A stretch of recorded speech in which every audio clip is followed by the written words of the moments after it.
It is another beautiful day here in Houston, Texas, as we welcome you downtown for this Sunday afternoon contest. The Astros and Mariners wrapping up a four-game series. It's been all Seattle so far. The M's winning the first three games of this series, and in the process, the AL West has been bunched up a little bit more than it was just a few days ago. The Astros lead over Oakland is now 3.5 games, and Seattle, coming from 8 games back at the start of the series, they are now 5 games back in the AL West. Hi, everybody. Welcome to another day of Astros baseball. I'm Todd Callis alongside Jeff Blum. Plummer just wrapped up the home run derby. We'll have some of those highlights in a little while. We won't give away what happened, but Plummer, certainly the way you guys were hitting home runs, this team could use the offense, because lately it's been a struggle for the Astros scoring runs here at Minute Maid Park. It really has. Could you imagine? They could probably use Luke Scott right now, the way he was swinging. I don't want to give too much away, but that guy's still got some mad pop. But we hit more home runs in that home run derby than the team has on this homestand so far. Yeah, especially against the AL West. They've played very well against the AL West on the road, but not so much at home. But you see the numbers there. It's been a struggle lately. It really has, and for whatever reason, coming home, the numbers are way different than they are on the road, but they play extremely good on the road. And here's some of the splits. Since the break, 4.7 on the road. That's more than enough with the pitching staff they have going out there on a daily basis, especially what we saw from the bullpen. But the offense is the thing that makes you kind of wonder what's going on. They get home, they lose that 1.7 runs per game, the average drop, on base percentage. So they're not even getting guys on base in order to drive them in and have those big hits. But seriously, the thump is the one that I question sometimes. How are they not driving the ball? Only a couple of big flies in San Francisco in the way of what could be a 6-game losing streak. So thankfully, Marwin Gonzalez and Tyler White hit those big home runs, and Dallas Keuchel looking for some support today. He's been very good lately. He has been very good lately. He pitches very good in this ballpark, and he's back in an accustomed spot. He likes to be that guy that's the stopper, so I think it's a good spot for him to be on the mound today. He's had 3 games to try and figure out what these Seattle Mariner hitters are doing, but hopefully that sinker changeup combination off the outside sets up that good down and in curveball. We'll get you ready for baseball on this Sunday. The Astros and Mariners. We'll also have some highlights of the home run derby coming up in just a little while, as the Astros wrap up this 4-game series coming up next.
you by Southwest Airlines. Low fares, no hidden fees.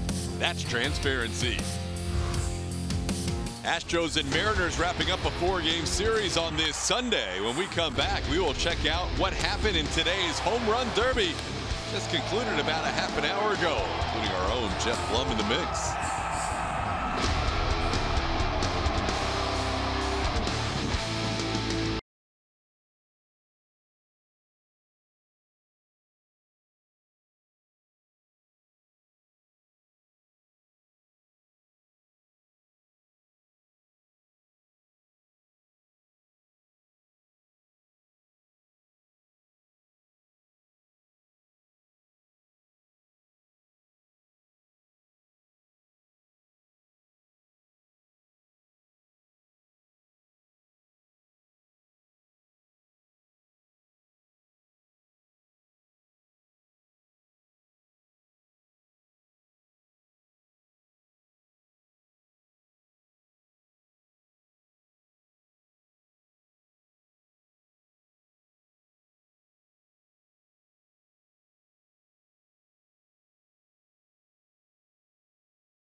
You're making this place look like Jurassic Park. He's talking about the old bones like that. Now is that because of little T-Rex arms? Or is that because you kicked in?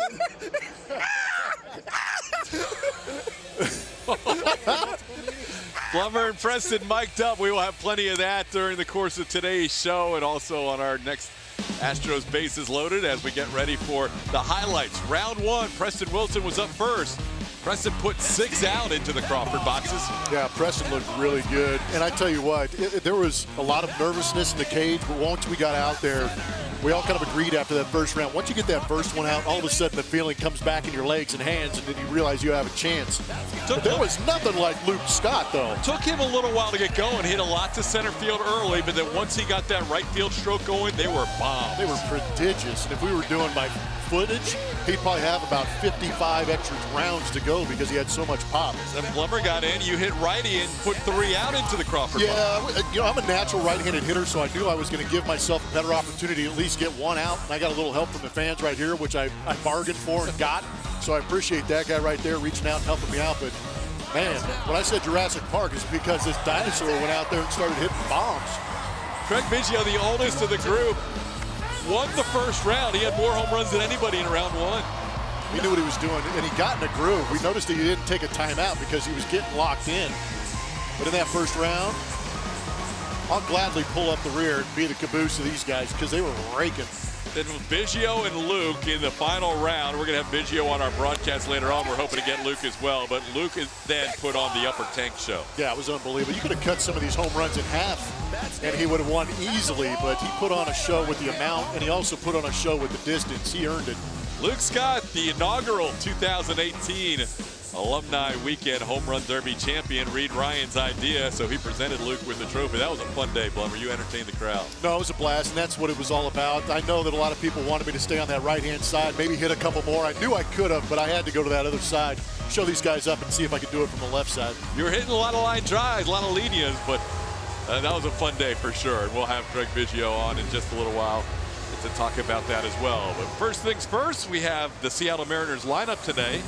with Mitch Haniger in the leadoff spot for all 4 games. He had never hit leadoff in his career before this series, and so far it's worked out for him. 6 for 12, despite an 0 for 3 last night. Former Astro Cameron Maybin is in the lineup, batting second and playing left. Gene Segura is at shortstop. Nelson Cruz DHs and bats in the cleanup spot. Kyle Seager plays third and bats fifth. Ryan Healy at first base. Mike Zunino catches and bats seventh. Guillermo Heredia, who had a defensive play of the game yesterday, back in center field, hitting eighth, and Andrew Romine at second base, bats ninth. Dallas Keuchel going for the Houston Astros. Counting on him to be that stopper with this streak going on here at home. Historically very good this season, a little bit rougher, but he has been good in his last 6 starts against Seattle. Has that 1-2 record, looking to turn things around. He's probably done a lot of studying in the last 3 days. Dallas will face the Mariners, who came in a little bit cold, having lost their last 2 games to the Texas Rangers and allowing 11 runs in both games. But they have done something they have never done in franchise history, and that is win games in 3 consecutive starts by All-Stars, as they have defeated Justin Verlander, Garrett Cole, and Charlie Morton in the series. And now Dallas Keuchel delivers a strike to start this game. Well, we knew coming in the Mariners were going to leave town anywhere between 4 and 12 games behind the Astros. They have narrowed down that scope, which is now they will leave town either 4 or 6 games behind the Astros, and Houston would love to salvage 1 game in this series heading into the off day before Colorado comes into town.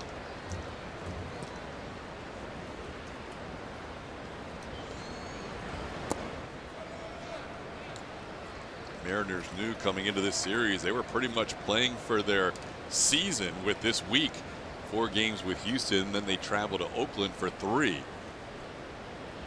They have used their back end of the bullpen for all 3 games, with Colome and Diaz pitching the 8th and 9th in all 3 of their wins. Colome definitely not available today, and Scott Servais said we'll see what happens with Diaz, but more than likely Nick Vincent or James Pazos would be used late in the game if the M's have a lead today. It's pretty surprising. Last year he would go to those guys 4 or 5 days in a row, it felt like. 2-2 pitch, and Haniger stays hot. 7 hits in this series. He's liking that leadoff spot as he starts the game with a single into right center. Defensively behind Dallas Keuchel today, Kyle Tucker is back, making his first start since returning from Fresno. Tony Kemp is in center field, and Josh Reddick is in right. Alex Bregman and Carlos Correa. Carlos in his 3rd start back from the injury. Marwin Gonzalez right side with Tyler White. And Martin Maldonado catches Dallas Keuchel today.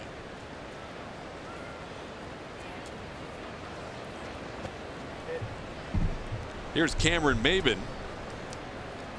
He is 5 for 11 with a couple of doubles against Keuchel in his career. Maybin shows bunt and takes a strike. Mark Rippiger behind the plate, calling balls and strikes. This crew in a 4-game series, everybody's had their turn at home plate. Some have been more friendly to the Astros than others, but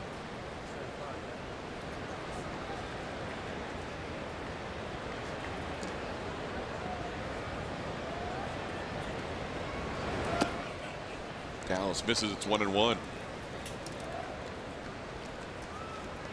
Keuchel 25th start, facing Seattle for the 4th time. Even though Dallas has faced Seattle fewer times than he's faced either Texas or Oakland in this division, this is the team that's given him the most problems with home runs. Double play ground ball, possibly. Maybin with good speed, but Bregman and Marwin turn it. Dallas, who gets a lot of ground ball outs, gets 2 there. Got a good defense behind him. Alex Bregman at third base on our Mattress Firm Supermo does a good job of getting himself in position to catch and throw quickly. Marwin makes sure he stays in touch with that bag and then throw just quick enough to get Cameron Maybin. That's a real bonus for Dallas Keuchel, having that high ground ball percentage.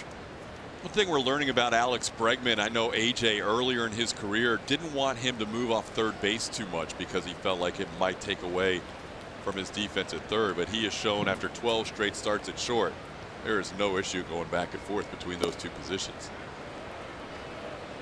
Yeah, and I think that goes to the athleticism of Alex.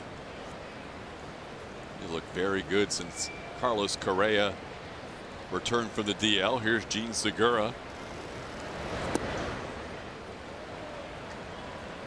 portion of the plate that Dallas Keuchel would like to get. We've seen him, seems like in a bunch of starts, not get the bottom portion of the zone. A little edgy down there, but he's one of those guys that really lives on the edges. Ground ball in the hole between short and third. So Segura has a base hit. A couple of singles in this inning. That was a ground ball that was just placed in the right spot.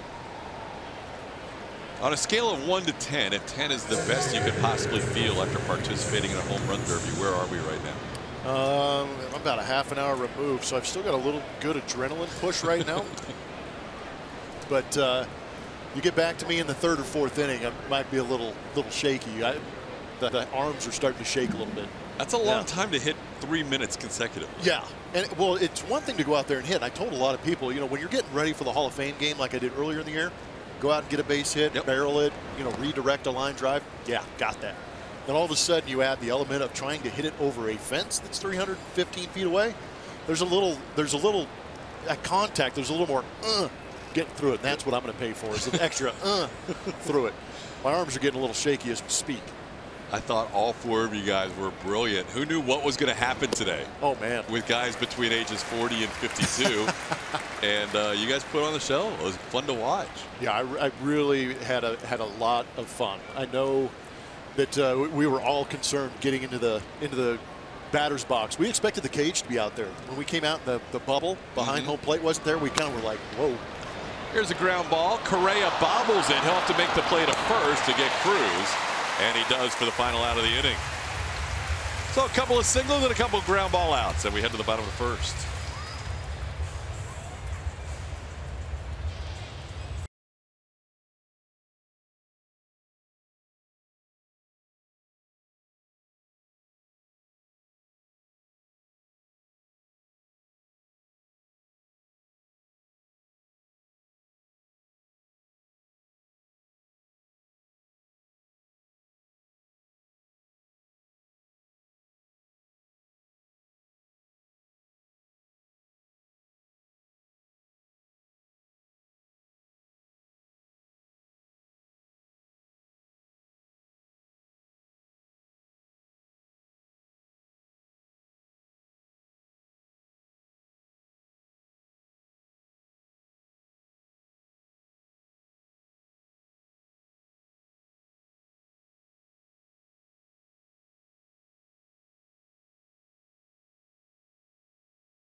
And a double play ground ball helping Dallas Keuchel out. Here's the Astros starting lineup presented by Southwest Airlines. At the very top will be Tony Kemp again. Alex Bregman will bat second, Carlos Correa third, and playing shortstop, Evan Gattis DHs. Marwin Gonzalez plays second, Josh Reddick in right field, Tyler White at first. Kyle Tucker returns to the lineup, and Martin Maldonado behind the plate batting ninth. Erasmo Ramirez, fresh off the DL, will make his third start of the season. The first two starts back in April did not go very well. He totaled 9 2/3 innings. That ERA inflated at 10.24, and a lot of reason for that is because he gave up 7 home runs in 9 2/3 innings pitched. Hopefully that trend continues against these Astros, and they can get into a little bit of a launch mode. All 3 of his starts coming on the road allowed that 5 home run game in his last start against Cleveland, but he's had a couple of injuries during this season. Most recent one was muscle near the rotator cuff. He started the year with a lat strain, so he's been rehabbing more than he's been pitching at the major league level, as Tony Kemp is down in the count 0-2 to Erasmo.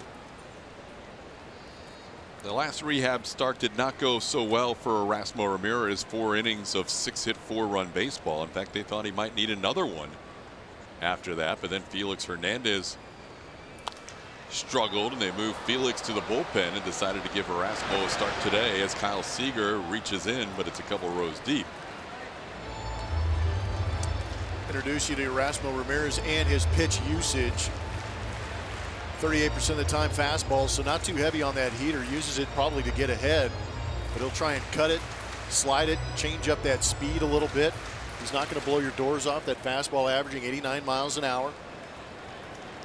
Fits right into the Seattle rotation, except for James Paxton, the only guy that throws, I feel like, over 90 miles an hour. On the ground towards the right side, Romine to his left makes the play for out number 1. Romine's throw took Ryan Healy into the path of Tony Kemp a little bit. So Kemp grounds out to start this game.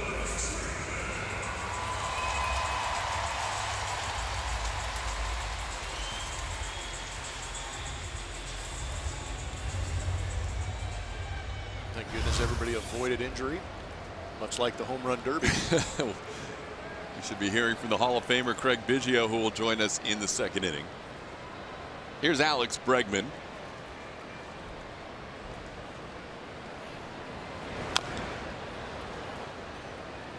Fastball that Ramirez throws, he will throw more two-seamers than four-seamers, and he'll throw more two-seam fastballs in on the hands of righties, or try and start it off the plate and hit the outside corner with it.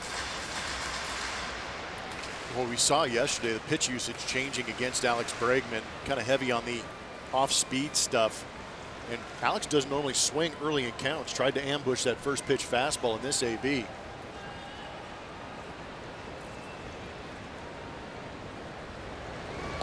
Astros losing the opening game 8-6, then game 2 5-2, and then last night a 3-2 loss. AJ looking for a little more solid consistency with that offense. They did win a couple of games in San Francisco, but those really two big swings that got them all their offense in that series. A 3-run home run by Marwin Gonzalez down 1-0 in the 9th, and a 2-run home run by Tyler White down 1-0 in the 8th.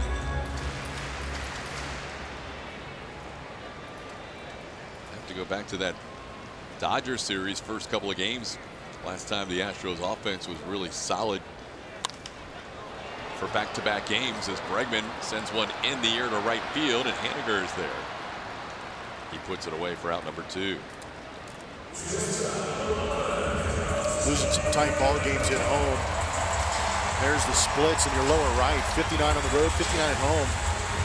That run differential, the number that really jumped out at us and why it's on there is that extra base hit number. Because at home, everybody says that this is an easy place to get out of as far as home runs are concerned, but I really feel that doubles are cut down with the way the defenses are playing in the outfield. Therefore, on the road, those double numbers really jump for the Houston Astros, getting that extra base hit number to 219. Yeah, it's stunning to see those numbers.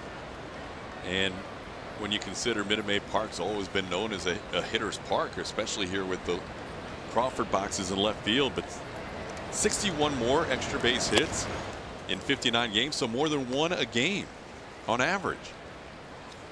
And the runs scored is 324 to 255, so almost a 70 run differential during those 59 games. Carlos Correa hopes to get that turned around. Correa looking for his first hit since coming off the DL. Carlos 0 for 6 since coming back from that back injury. He's a guy that has not hit well here at home either this season. Just 199 at Minute Maid Park.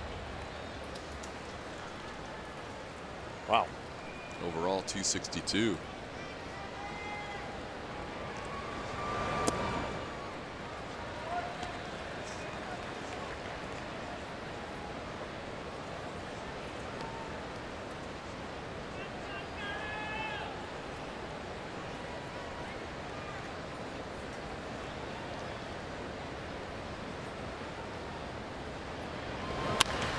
Two pitch on the ground towards third. Seager is there.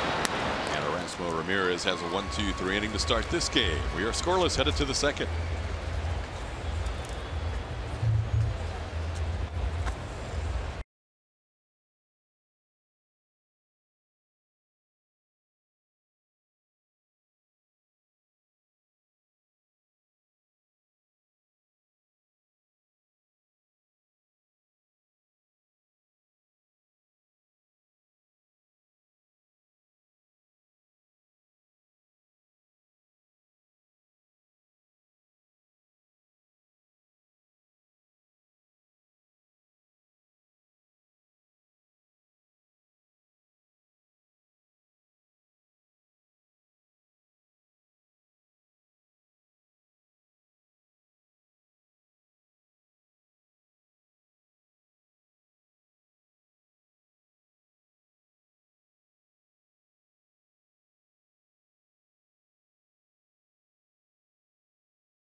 Home run caught by Dad, and look, that is a great moment right there. Nice play, kid. There you go. Craig Biggio got on a roll. You hit more home runs in round one as Bish joins us here in the broadcast booth than anybody else. Congratulations. I appreciate it. Thank you. Yeah, it was fun. Yeah, my old teammate out there, you know. And how good did that first one feel? I came in with very low expectations. I just wanted one. That's what I was feeling, too. It went a lot better. You should have stayed right-handed. That's where you made your mistake. Just trying to show off. You're showing people your skill set. I get it. Greg Biggio joins us here in the second inning as we are underway. Great alumni weekend. And the whole weekend was great, and that kind of capped it off. I think so, too. I mean, you know, having your alumni in every year is a big deal for, you know, your fans, your organization, and the kids that are playing now to see back, you know, see J.R. Richard and see, you know, a lot of the old guys that played. And I think it's important. And I think, you know, the fans will be able to come out and support like they did this weekend. And then that turned out to be a heck of a lot of fun doing that today. That was an absolute blast, yeah. I mean, I was stressed out a little bit last night, but it went a lot better than I thought it was going to go. How you feeling? My hip flexor is sore right now, but we'll be okay. It was worth it, yeah. It was definitely worth it, by far. So you got on a roll round one. No timeout called. You were the only guy in round one that didn't use the timeout. Were you just because you got on such a run? I just felt good. I wasn't tired, and I just felt like, okay, I knew that I just wanted to get more than Luke had. I think so. I got one or two more than he got, and then I was like, okay, I'm good. And you've seen enough of them, right? You know that you got to conserve energy a little bit. And then I don't think there was enough break in between. But anyway, it was fun. Luke hit some absolute bombs. Oh, I mean, was that not incredible? I mean, some of those should have counted as two. I'm just glad the fans came out and had a good time. I'm not a big social media guy, so my kids were telling me last night the people were excited about it, which is pretty cool. No, that's what it's about, you know. Well, I was just going to ask you that too. I mean, we didn't know what to expect when we got out there, but I was impressed with how many people were in the building to watch that thing. Yeah, I asked Reed a little while ago. He said he opened the gates a little bit early so people can get in and see it, which is great. That's what it was about. So.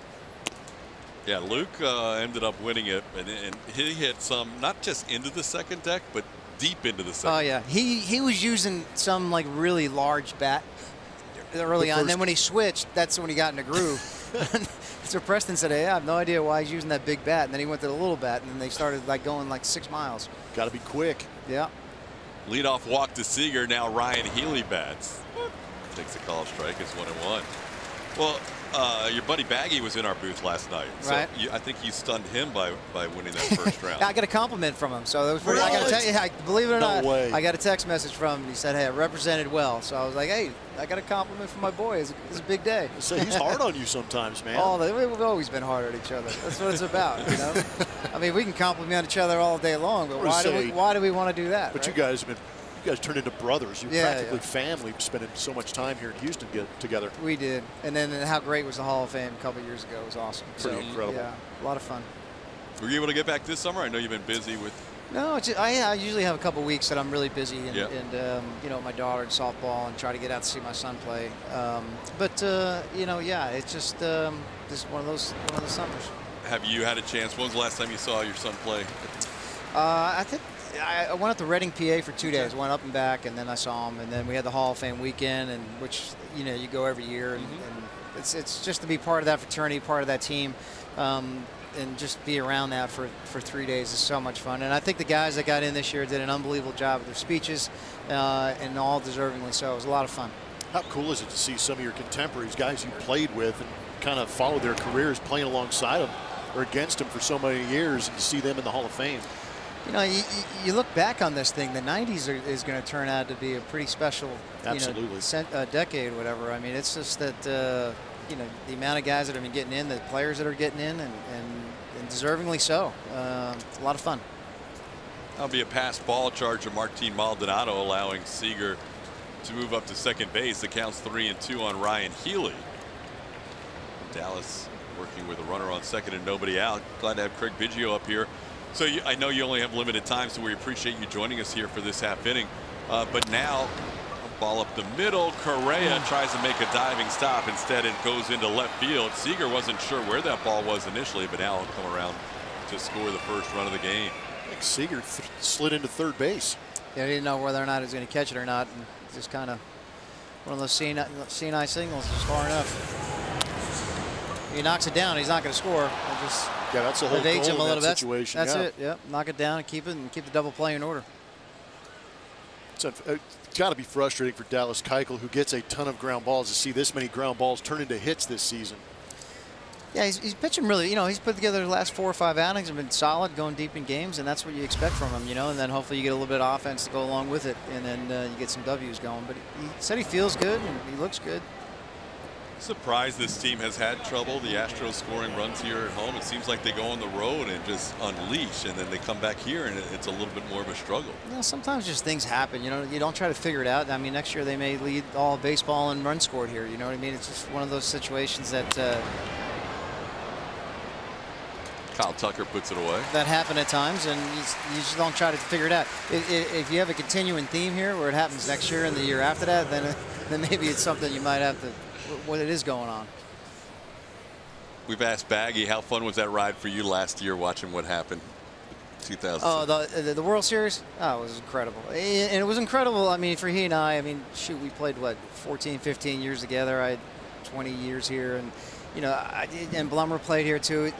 Until you win a World Series, you still haven't won one. And then for last year, for the boys to win it and play like they did, I mean, that was just so rewarding, not just for our fans in the organization, but every guy that's ever put on an Astro uniform. And now you can say, hey, we finally got one. And it's just, it's just a great feeling for everybody. Well, I think it's really because you guys kind of set the tone. Like you said, the 90s were a great time to be watching baseball. There were a lot of good ball players going through it, but I really feel, that the late 80s teams did a good job of kind of setting the foundation, and you guys kind of reinforced it with your style of play. Hard nose, hustle everything out, big hits, timely hits, and you had some quality pitching. And it's kind of, I feel that really set these guys up when they went out there to go out there and win. It was kind of in respect to what you guys laid down as a foundation here. Well, thank you. I mean, I think the parallels are similar too. I mean, our guys started to mature a little bit, got a little bit more time under their belt. They understand what they can do and what they can't do. And the parallels between the teams that we had in the 90s and this team from last year and even this team this year, these guys all get along. They have fun. Yeah. And that, as you know it, in that clubhouse, that's huge.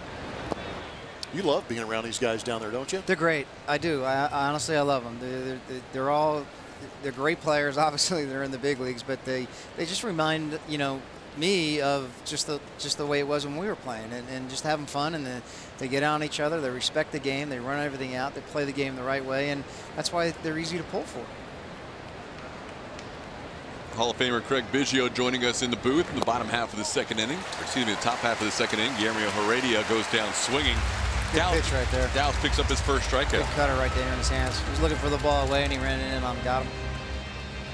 Yeah, it was a good pitch. Spends a lot of time on that outside corner and down, but cut fastball getting in on the hands on our MD Anderson strike zone. That's where Dallas has got to live, off the edges and down in the zone. Yeah. But he does a good job of setting guys up away with that sinker changeup, therefore opening up that cutter up and in. Yeah, set him up away, get him out. You can come in when it comes time to come in. That ball's an inch or two in off the plate, but he set him up by staying away, and then coming in. And lefties that pitch in never lose. They never lose. Lefties that are not afraid to go in. You got to keep the hitter honest. He's got to look for both sides of the plate. You just can't live on one side of the plate. I mean, Tom Glavine was the master. He'd live away, and then all of a sudden he'd come in 2 inches, 3 inches off the plate, and then he would come back in again, double up on it, and then go back away again. But you got to look for both sides. You start living on one side of the plate all the time, the hitter's going to be smart enough. He's just going to make the adjustment, look for it there. Andrew Romine bats with a 1-2 count. Another one right in there, coming back in. Well, I almost feel like sometimes, too, the rotation of the Astros is good enough to see a swing almost and adjust to the next pitch and continue to go in there until the hitter figures it out. How do you like being on the other side? I know it hasn't gone well for us here the last week or so at home, but I mean, running that rotation out there. It's ridiculous, we run out isn't it? there against these guys. Oh my goodness! Makes this seat really comfortable. Yeah, it's great, right? Crazy. Can you hang for one more half? Yeah, if you need me, All sure. Right. Craig Biggio joining us in the second inning as Dallas gets through the top half.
in a home run derby, so Baggy's eliminated, Glenn Davis eliminated. Which would you like to see in their prime in a home run derby? A, Jimmy Wynn, the toy cannon. B, Ken Caminiti. C, Cesar Cedeno. Or D, Carlos Lee. Well, I'd like to see A and B. I mean, obviously, you know, God bless Cam, he's one of my best friends. And Jimmy Wynn, I just heard some of the bombs that he used to hit in the Astrodome. And people have no idea how big that ballpark was. That park is, you know, I spent 12 years there. It's a big ballpark. And then Jimmy's just a little guy, and I mean, he'd be tanking them in the upper deck. We've got videos sometimes that they show hitting it like Crosley Field, and he's hitting over signs that say 475, and like no doubters. Yeah. So I'm with you. I think Jimmy Wynn would be a good one. I saw Cam hit too many home runs against us to watch him. I played with him and derby. watched him hit him, and I played against him and watched him him. I know. We both have seen both sides. Oh. So that's our stroll poll today. You can send your choices to @ATT Sportsnet SW. Glad to have Hall of Famer Craig Biggio with us in the second inning, as Evan Gattis will lead things off, followed by Marwin Gonzalez and Josh Reddick facing Erasmo Ramirez. Yeah, I was doing an interview after the home run derby, and I basically explained that I have the single best job in all the world. And then yesterday I get to hang out with Baggy for 9 innings, and then got to basically take BP with you again. Yeah. So I've been pretty spoiled, but I know you're not on social media, but the feedback that's coming through on Twitter, Instagram, and all this was phenomenal. And fans, It's great. They love you to begin with, and then you go out and put a show on like that, they love you that much more. Well, it was a lot of fun. Like I said earlier, I mean, this weekend is nice to have the legends in, and you know, obviously get introduced in the field yesterday, to have an event like today, and everybody to get in and enjoy it. And I had fun with it. I'm glad it went well, and I'm glad they had fun with it. And I'm sure it's something that Reed's going to continue to do. You should, yeah, I agree. Gattis goes down swinging for the first out of the second inning. We're going to flash back to 1967, one of those home runs you guys were, or Blummer was referencing. Toy cannon at Forbes Field. Forbes Field. Look at that. Look out for the batting cage. But they put the batting cage out there because nobody goes like, out there. How far is that? Like, they don't even have dimensions out there. That was like the thing that I heard about him, is this, like, you know, he hit it so, look at him, he's like Joe Morgan size, 5'8", 5 foot, not all 5'8". Amazing hitter. What power he generated from that frame. I think that's what I'd like to see, is how he did it. There's a good swing there. Marwin's really been on lately. Yeah, I'd like to see, you know, let's do like an all 5'8" team and under, like put them together, like the best 5'8" guys and under. You know, you'd have Altuve, Jimmy Wynn, Phil Rizzuto, Scooter, yeah, Yogi. I mean, it'd be crazy. Wasn't Hack Wilson or one of those big home run guys were a pretty small dude too, man? You'd have to move with Joe Morgan or Altuve, because you've got 2 second basemen. That well, no, we'll shift them around a little bit, you know. Don't need a position Whatever, nowadays. I just want to see, like, run a list of 9 guys out there. Let's see what you come up with. It'd be pretty cool. Here's Josh Reddick, takes a called strike. You know, like Rizzuto. Rizzuto won MVP back in the day when he was with all the stud Yankees. And that's how incredible player he was. Well, even going back to last year, when the 2 candidates for MVP were the biggest guy and the smallest guy in the league. That was pretty cool. So happy for Jose last year. What an incredible year, and what an incredible story. And he's a great human being. He plays the game. He has fun. He's like we used to play it. Like, just wants to play every day. That's all I want to do. Write my name in the lineup when we go out there and do my thing. One of the most humble superstars you will meet. He's great, and that's what you love about him. That's what, you know, I don't even know Aaron Judge, but you listen to his interviews, he's just as humble, and that's hard to find sometimes in this day and age.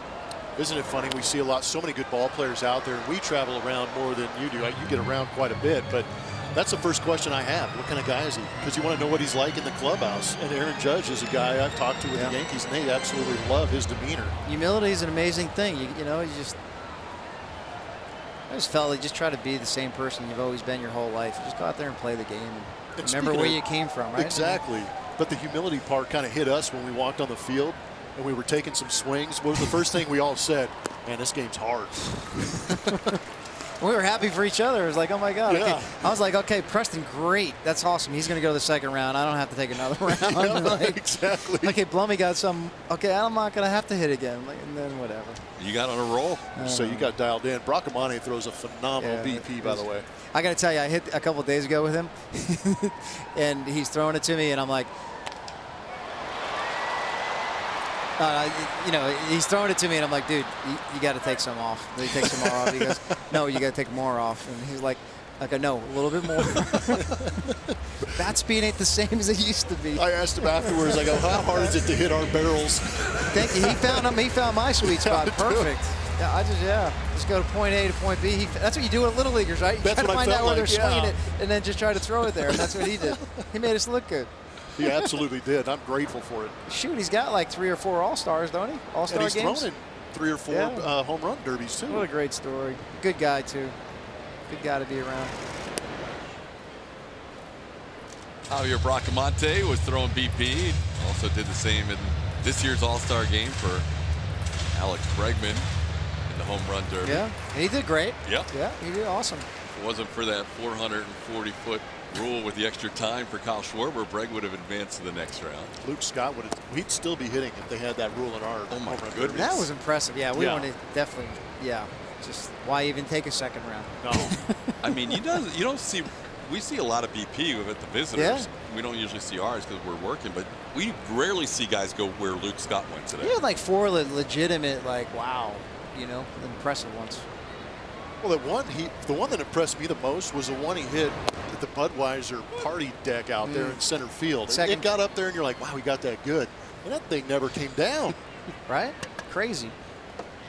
Happy for him. He was a good teammate. You know, he got like 9 years in. He had a really nice career. Just playing against him. A nice career. Sorry to throw in there the World Series home run against us, you know what I mean? But you still got our World Series It's all right. ring. You gave me a good punch to the gut with the next day when you came over in our stretch. You're like, you punk. Alex teammate got to hit a walk-off against us. That's, bro. So mean of you. So many and they still like you, though. I don't understand. It's smoke and mirrors, man. But no, that was, I don't know if I've ever even told you that. That was one of the more bittersweet moments of my career because you want to do something like that. And then I remember I'm hitting left-handed. I got to run down first base, and all of you guys are either in the dugout or I got to pass you on the base pass. I remember when you hit it, it's like I'm sitting there, get down, get down, get down. And you're running down the line probably going, get up, get up, get up, get up, get up. Oh, my God. Yeah, that's a long way out there. That's a poke. It's a long way. That gets over Tiles Hill, doesn't it? Yeah, oh yeah, no doubt. That hasn't really, yeah, that's probably, Are you surprised it's played as deep as it has? Our ballpark, yeah, I am. I'm surprised that there hasn't been more home runs hit out there. 3-1 pitch, strike of the knees, and the count's full on Tyler White. Yeah, hopefully one of our guys today gets to play a little pepper with the star on the wall out there. Yeah, that'd be nice. They need to. Well, the guy at the plate's been about as hot as anybody. Yeah, he's done a nice job. He's done a really nice job. Showing his versatility a little bit, move around a little bit. It's nice for AJ to be able to, in case of an emergency, move him around on the field a little bit if he has to. Tyler fouls one away. Hits the ball the other way nicely, too. Like the at-bat he had last night. He fouled off a really nasty 0-2 pitch. I don't know what it was. And then he stayed on it the next one and drove in 2 runners. You know, he did a nice job. Yep, Tyler counted for both runs for the Astros in last night's game with that 2 RBI base hit. Kyle Tucker hoping to get a shot this inning with a 3-2 count to Tyler White. Wyman with 2 outs was off and will be off again on this pitch. Tyler pops one high in the air, fouls, and Eno gives it a look, and he'll run out of room. Anybody in the alumni weekend that you haven't seen in a while that you caught up with this weekend? Or you know, there's a lot of guys that live here in town that you see quite often. So you know, Eric Gilling, haven't really seen him in a while. He's like one of the first guys that I played against when I was an A-ball. Yeah, but most of the guys you see periodically during the course of the year. We're all getting older, though. It's now time for your sons to shine, right? I know, right? Now you've got other games to watch. Oh,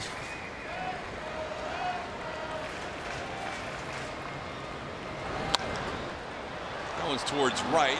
Haniger has a play on it near the line and puts it away for the final out of the inning. All right, boys. Appreciate it. Thank you very much. Thank you, guys. Thanks for joining us. Appreciate it. Great Thank being you, out guys. there again. Hall Thanks of for coming Famer up. Craig Biggio joining us in the second inning. We'll have more in this 1-0 game after this.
dealers. Dallas Keuchel at home since 2015. Extremely good. 28 wins and a phenomenal 2.64 ERA in a ballpark where fans typically think that it is a hitter's ballpark. But Dallas Keuchel has made it his home, and it's a good thing for the Astros with the way he's been able to pitch here. Really effective with that sinker and the ability to stay down in the zone. Ground ball pitcher thriving here at Minute Maid. Well, Dallas will start the third with the top of the order for the Mariners. This is a top of the order that has really done well in this series, although there is no Denard Span today with Dallas out on the mound. Denard getting the day off, but Mitch Haniger with 7 hits. 7 for 13 as he leads things off.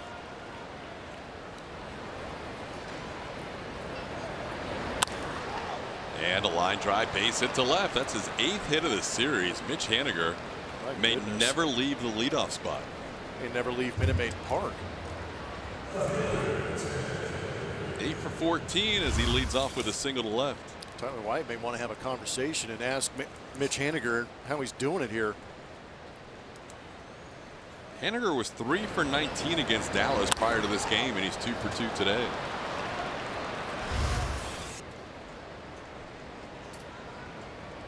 Here's Cameron Maben.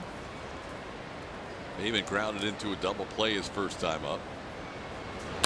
And he hits this one hard to right, but Josh Reddick is there. Maben retired on a line drive. It was a right game plan, just hit it too hard, thankfully. Seattle coming out and attacking a couple of first pitches in this inning. That'll bring up Gene Segura. 4 singles in this game for Seattle. Segura has 1 of them.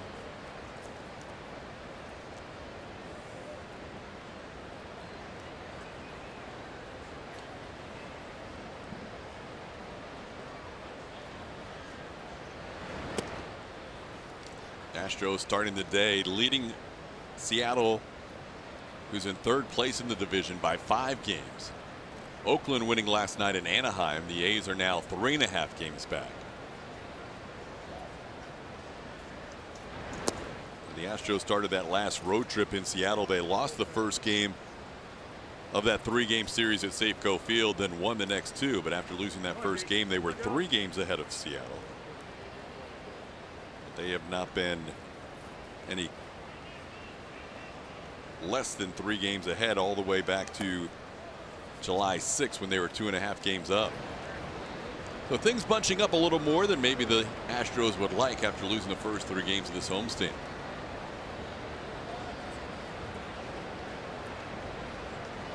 Segura with a count of 3-0. Here's a strike. Good pitch down. We've seen Segura get some base hits on pitches down. Drove a breaking ball deep to center for a fly out. It was almost on the ground.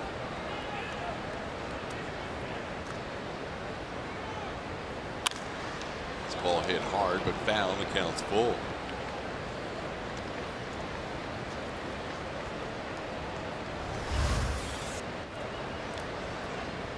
It's a great pitch. If you try and keep that ball fair, you get blown up, pop it up maybe, or just hit a weak ground ball to somebody. But if you get the head out, that's exactly what happens. It's tough to keep that pitch fair.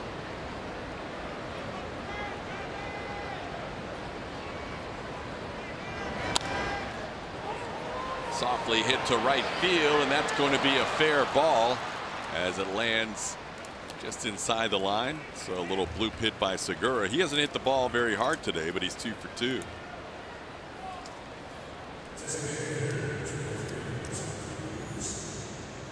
Watch the Astros your way by downloading the AT&T Sportsnet app from iTunes or Google Play, or visit AT&TSportsnet.com to stream on your computer. Log in with your cable account and you're all set.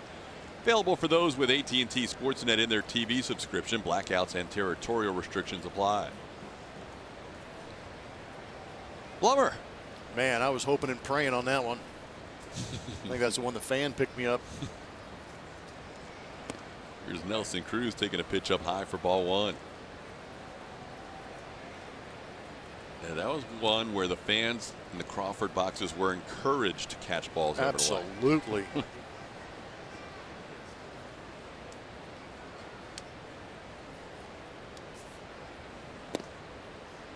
There's a strike. That's that same pitch that Segura turned on, yanked it foul. That's probably what Nelson Cruz is thinking about right now. If he throws it again, how do I get to that pitch? You really got to clear out the front side, up and in. But it's nice for Dallas Keuchel if he gets that pitch up and in, it makes down and away that much further away and tougher to cover.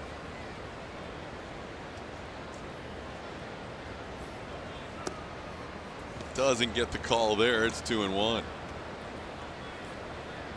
That's one Dallas would have liked. Cruz has given him a lot of problems through the years. Nobody has hit more home runs against Dallas Keuchel than Nelson Cruz. In fact, Cruz has 5. Nobody else Keuchel has faced in his career has more than 3. Gets this call, similar spot. It's 2-2.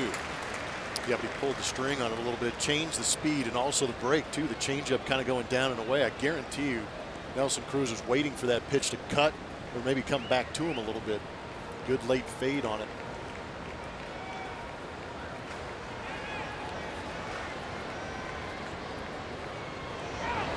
And he gets Cruz. Big out for Dallas with 2 runners on. There's now 2 away. Good sequence from Dallas, showing great command and ability to execute pitches against a guy who normally gets him pretty good. A little bit of mystery movement on that one. That was a great pitch. Looked like it cut and sank.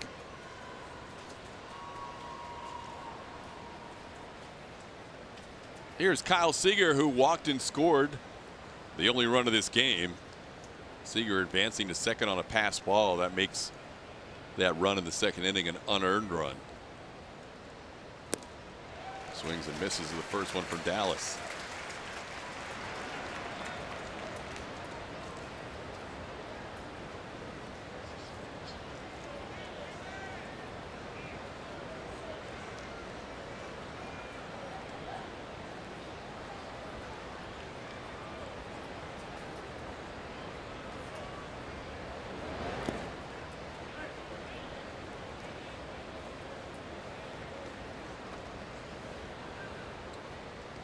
See that shift employed by the Astros again against Kyle Seager.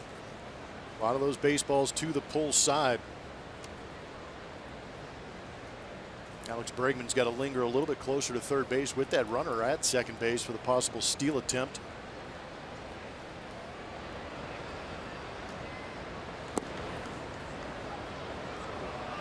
Two and 1 the count. Seager's been tough on lefties this year, even though his overall average coming in at 229.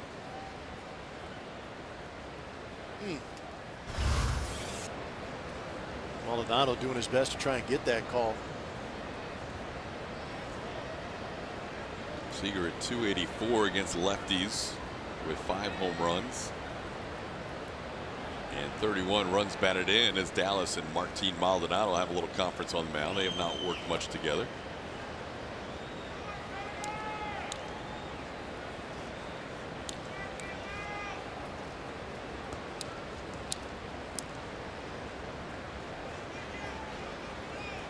Five singles and a walk so far for Seattle in the first 3 innings.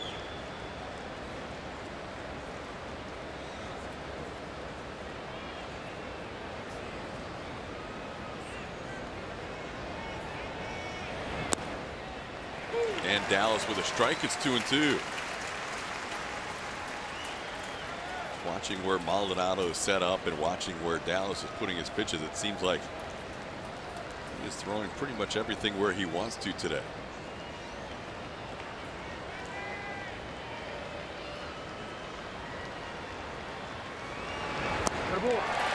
Foul tip caught by Maldonado, and that'll do it for the Mariners. They strand 2 on Dallas's 3rd strikeout of the game.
29th for the annual Badges and Bases H-Town Rundown presented by Chenier. This family-friendly 5K and 10K benefits the Astros Foundation and the Houston Police Department. To register, go to astros.com/run. There's a young man right there that caught one of those Luke Scott mammoth home run balls in the upper deck. Guys, you were absolutely right. I was down here at my station, and that was impressive to see him darn near bounce one off the scoreboard out there. Well, that shot you just had of the young man with the baseball, you could see in the background how far from home plate he is. He's way up there. I'll tell you something else. You guys were talking about Jimmy Wynn a moment ago in his prime. Since I'm older than dirt, I had the pleasure of seeing Jimmy hit in his prime in the Dome, and I remember two things. A, he swung a bat that was as big as he is, and B, the sound that it made when he connected. You know, sound inside the Dome just bounced around, and when Jimmy connected, it just made a sound that was different from everybody else. Yeah, that's amazing. Toy Cannon hit some bombs. Kyle Tucker down in the count 0-2. Tucker back from AAA Fresno. He did well after being sent down. His last big league game came on the final day of July. In 8 games with Fresno, he hit .382 and upon his return with 3 home runs and 8 runs batted in. So hopefully he can carry that forward here at the big league level, because he did struggle after his initial call-up. Made his big league debut July 7th, went 7 for 45 his first time around. I think with Kyle Tucker back in the big leagues, I think a lot of us would like to see him swing with a little more intent. What I mean by intent is getting up there, getting a pitch that you're looking for, getting it, not missing it. We want to see him square up a couple of baseballs like we saw in spring training. We know it's in there. Just a matter of providing it to the fans here at the big league level. And again, like Craig and I just said, this game is not easy. Full count now after being down 0-2. And he hits one pretty hard to left field, but Maben is there to put it away. That's better, but if Kyle Tucker was watching earlier, Luke Scott put on an exhibition of prodigious power. That is a bomb. Almost getting to the Silverado sign out there in right field in the second deck. We see BP a lot, like we were saying when Craig was here. Usually guys can get to the second deck. Ichiro's one of those guys, but not that deep into the second deck of active players. That was remarkable. When you come close to that Chevrolet Silverado sign, you are in rarefied air up there. There's Martin Maldonado. Jim Thome, I watched him take BP here one time, and he was hitting him up on top of that Silverado sign. Really? There's actually a little bit further to the right where the hearing impaired sign used to be. He put one onto that little concourse and almost went into the restrooms in BP. I was just imagining, maybe you're having a rough day and you come out of the bathroom and just get crushed by a Jim Thome home run. Wow. Just pack it up and go home. That's it. Yeah, he could launch. Let's see him get into the Hall of Fame this year. 1-1 the count to Martin Maldonado. Ball's hit hard, but Segura's there on one hop. Astros hit the ball well this inning against Erasmo Ramirez, but have nothing to show for it. Well, this is where you hope things change a little bit for the Houston Astros. A couple of baseballs hit hard. Saw Kyle Tucker go the other way on a 3-2 slider, which was pretty good to see. But it's the second time through the order where you feel that Erasmo Ramirez might get exposed a little bit by guys who are seeing him for the second time. Those last 2 at bats had a hit probability of 79% and 62%. Instead, it's nobody on and 2 outs. Here's Tony Kemp, who grounded out his first time up.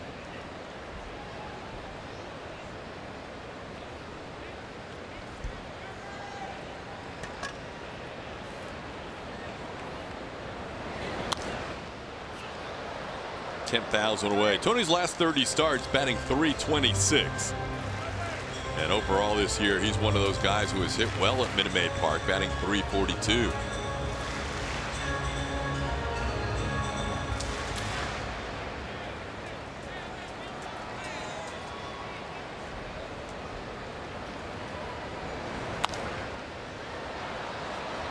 Kemp has been the primary guy AJ has used recently, with George Springer on the DL as his leadoff hitter.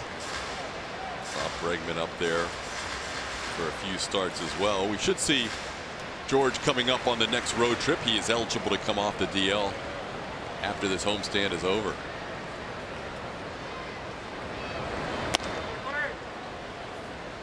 Upstairs, it's 1-2.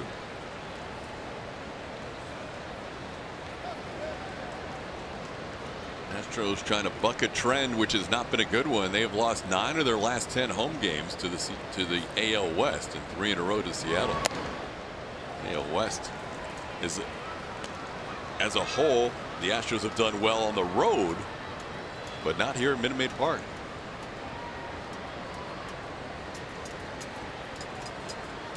They will be heading out to face 3 AL West teams on the next road trip. It's almost strange to say, but at the end of this homestand, things could get better based on these numbers. Exactly. I mean, 24-5 on the road against American League West opponents. That's going into some other places and making yourself extremely comfortable. They go Oakland, Seattle, and Anaheim next road trip. And as crazy as those numbers are, the reverse here at Minute Maid Park is even harder to explain. I mean, we're in the middle of August and they have 8 wins at home.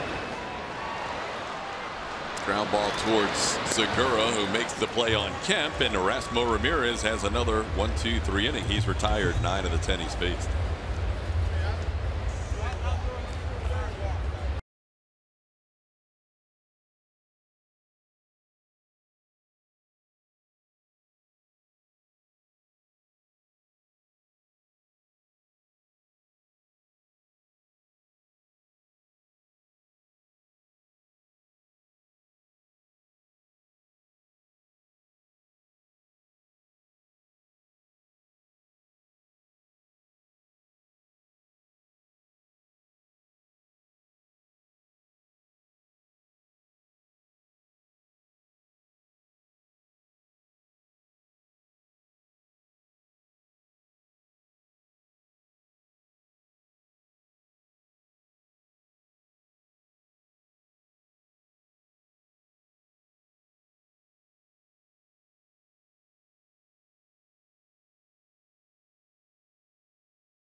Not Lee, Levi, or Jordash.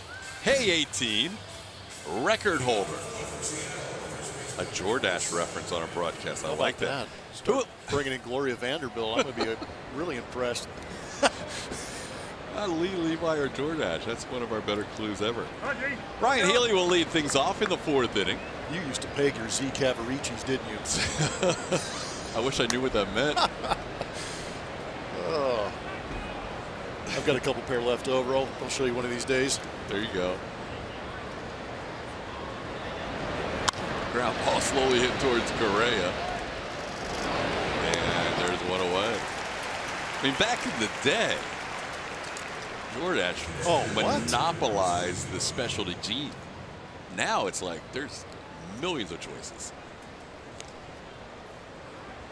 One out in the 4th. Mike Zunino flied out to left his first time up.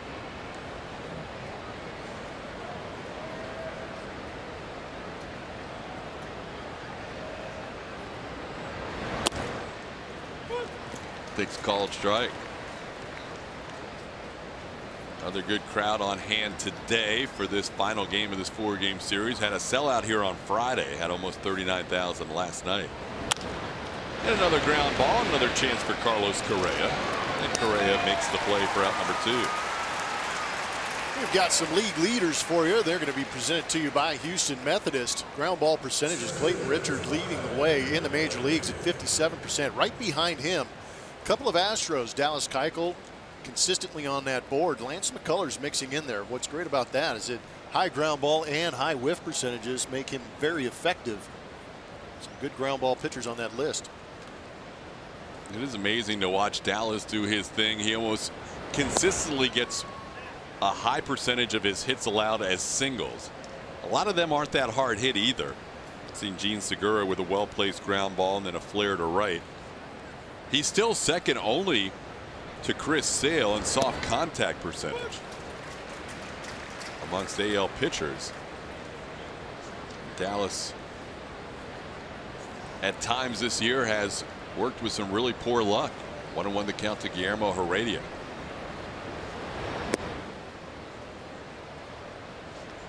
But today he seems to be on point in terms of where he wants his pitches to end up.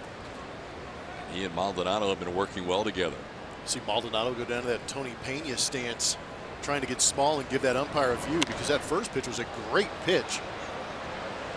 Carlos will be involved in all 3 plays in this inning. A couple of ground outs and a pop-up. It's Dallas with a strong 1, 2, 3, 4. Only needed 7 pitches.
Jose Altuve in his career at home, he has 671 hits at .313 batting average. On the DL right now, trying to get right so he can be inserted back in this lineup and give these Astros another boost. But just kind of offering up some hope for numbers here at home to get better for the Houston Astros, talking about Jose Altuve. You know, it kills him too not to be able to contribute. He is all about the team, and Altuve on the DL for the first time in his career. As Alex Bregman will lead things off. Bregman was happy to play short while Carlos Correa was out, but now back at third base as he pops one up off of Erasmo Ramirez. Zanino loses the mask and makes the play, and Bregman retired on 1 pitch in the 4th inning.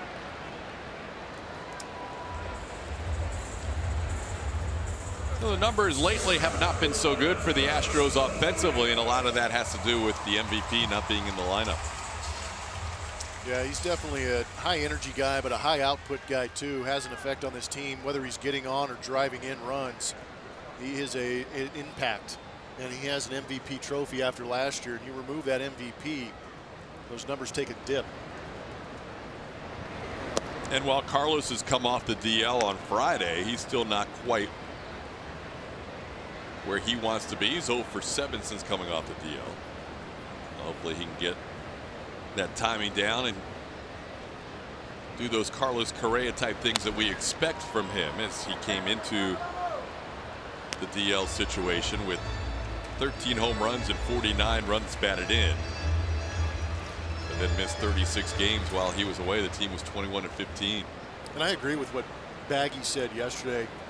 When you come off the DL, obviously the expectations on a Correa coming back are going to be a little bit greater than some other guys out there. Just like the expectations going to be greater on Jose Altuve when he gets back. But a lot of it has to do with timing. You can go down to the minor leagues and have all the rehab games you want, get your timing set on those kind of pitchers, but it's a different animal up here. You're going to face guys who have books on you, do a better job of executing those pitches against you. But the timing, if the timing is right, Carlos Correa, you can throw anything up there. He's going to find a way to get a barrel to it. And that's just some of the stuff right there. You can look at a swing like that if you've been watching Carlos enough and understand that he's crushed that pitch in the past when he's going right. When he's not going right, or the timing is just a little off and the barrel is dragging just a little bit, it turns out to be a pop-up instead of a bomb to center field. And just watch the barrel. The barrel just dips a little bit. And it's because maybe he's forcing it through a little bit, or there's just too much lag than he's normally used to. Rasmo gets him on strikes here for the second strikeout.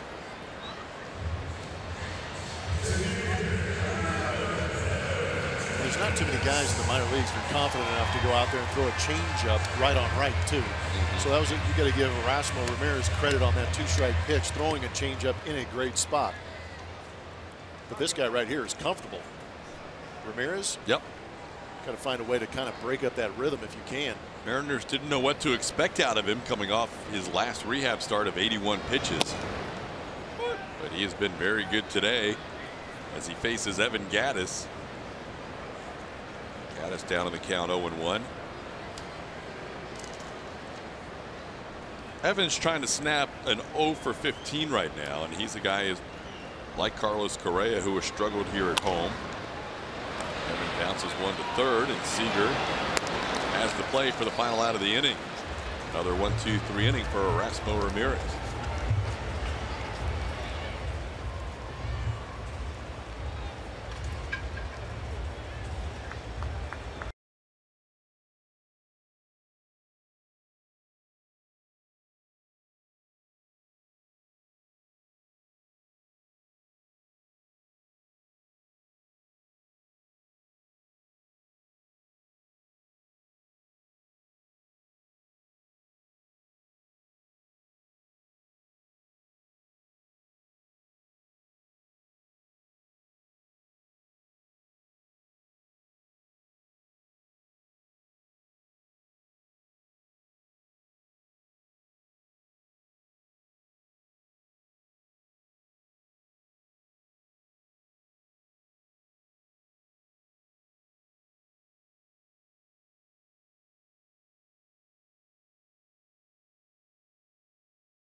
As they take on the Rockies.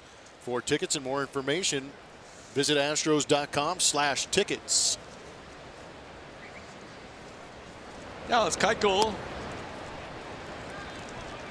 Facing Andrew Romine to start the 5th.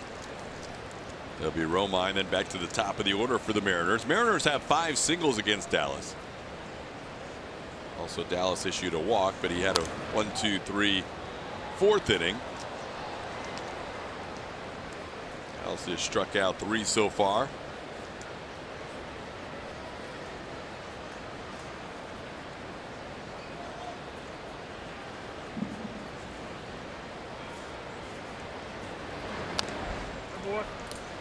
Ahead of the count, 1 and 2.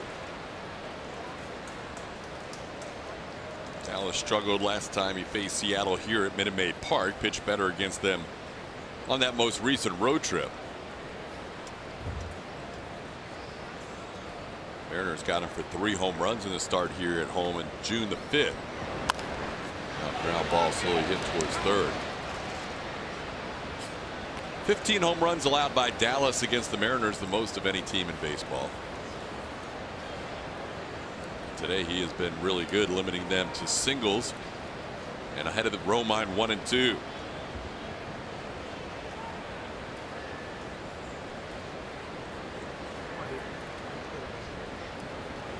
No D. Gordon in the lineup today, and no Denard Span in the lineup today against Keuchel, so Romine gets a start. And Maven and Herrera get starts in the outfield. Nice catch by that fan.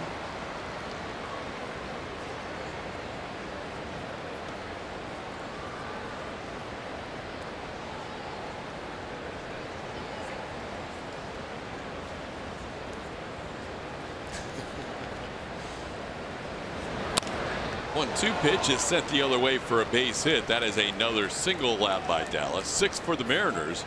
And Romine, a leadoff hitter in the 5th inning. He's now 5 for 10 in his career against Dallas Keuchel.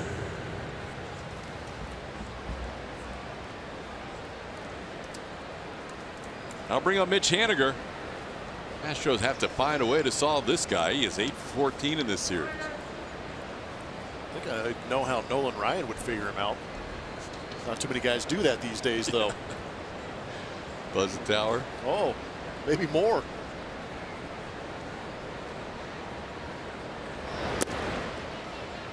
Pitch misses in. It's 1-0. Haniger, an all-star this year for the first time.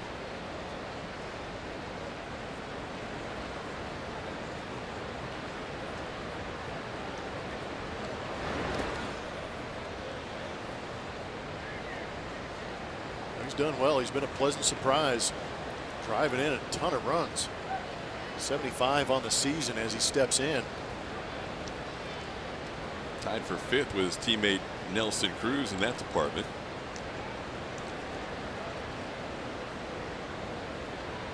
He came over from Arizona in a deal that gave the Mariners 2 of their cornerstone pieces right now to not only this year's team, but building going forward, with Gene Segura coming over as well. Taijuan Walker and Ketel Marte moving to Arizona.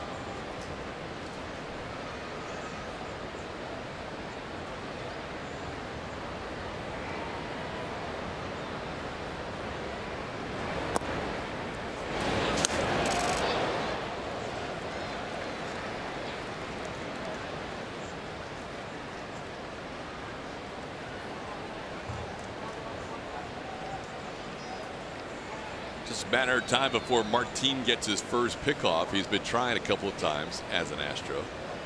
I would imagine it's got to be out of division. Yeah. He's been with the Angels, now with the Astros. These guys in division have an idea that the machete is going to be thrown around frequently.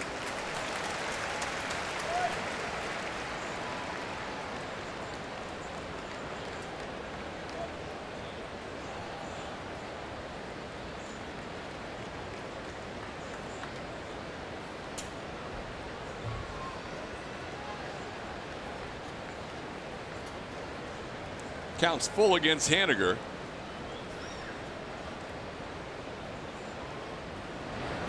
And Dallas comes back to get him on a foul tip. Keuchel picks up his 4th strikeout. Haniger retired for the first time today. That's all you got to do. Set up down and in and just have a slider back up on the outside part of the plate for the swing and miss. Good job by Dallas. Here's Maben. Cameron grounded into a double play and lined out to right. Last year, Maben reached the postseason for the first time ever when he joined the Astros for the final month of the regular season and was part of their playoff roster all the way into the World Series. Maben started the year with Miami. Hit .251 for the Marlins before being moved to Seattle. He's 9 for 35 now as a Mariner. And Dallas behind 2-0 in the count. They've been lined out to right his last time up.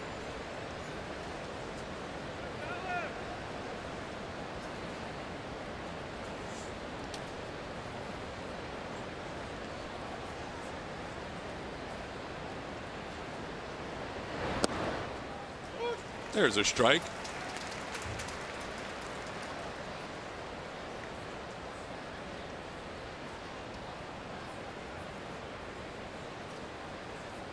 Going back to the final start for Dallas Keuchel in the month of June facing the Toronto Blue Jays. The team has won 7 of his last 8 starts. Dallas has pitched very well during that stretch, and even that game against the Blue Jays when he didn't pitch well, the offense scored him enough runs. Today, though, the offense for the Astros has been a little bit quiet against Erasmo Ramirez. Just 1 base runner through 4 innings. Dallas here with a count of 3-1 on Maben. Gets him to bounce one towards the middle. Correa will step on the bag and throw. Second time today. They've induced a double play from Cameron Maben, and Dallas gets out of the 5th. We are halfway home with the Astros down 1-0.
Not Lee, Levi, or Jordash. Hey 18 and record holder. And our Astro is Larry Durker, nicknamed the Wrangler. Debuted on his 18th birthday. I heard Bart Ennis interviewing him yesterday about that. And led the Astros all time with starts and complete games. 106 complete games. That record's going to stand forever. He will be in the record books for a very long time. Yeah, 18th birthday. How about that? I can't even imagine. He's sent down to Cocoa Beach for the rookie league right after he graduated from high school, and kept striking out guys down there and averaged like a strikeout and a half per inning. And then Bill Giles at the time worked for the Astros, eventually went on to work for Philadelphia Phillies, but he said, hey, that would be cool if on his 18th birthday we might get a few extra fans here if he started a game on his 18th birthday. Next thing you know, Larry Dierker was facing Willie Mays, Willie McCovey, the San Francisco Giants at age 18, and pitched the rest of that year for the Astros. Said he only had one pitch coming out of high school. Yeah, he brought it, didn't he? Yeah. Good to see Dirk here over the weekend and stop by the booth for a little while. I would say this Legends weekend's been good for us too, because these guys have been a little more accessible, and it's been fun to hear some of the stories and ask them maybe some questions that we've been thinking about for a while. Dierker was very forthcoming about the memories of being an 18-year-old major league pitcher. There are a lot of good things on Dierker's website. He has a little blog and he has a podcast on 49sfastball.com if you want to check it out. You can hear some Dirk reminiscing of both his playing days and others as he interviews some guys. As Marwin Gonzalez, another base hit. He's the one guy who has solved Erasmo Ramirez today. Marwin is 2 for 2. The rest of the team has been shut down by Ramirez.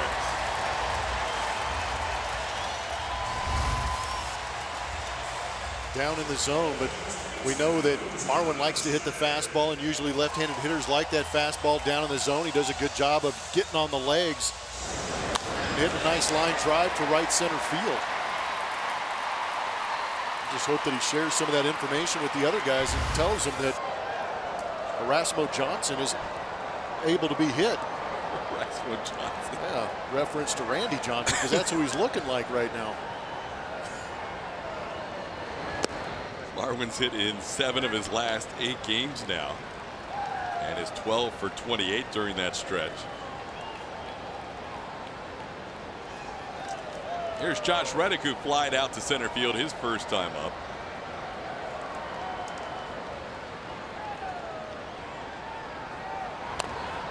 Josh has never loved facing Erasmo Ramirez. He has seen him with the A's and also with the Astros, and he's 3 for 22 in his career against the Seattle right-hander.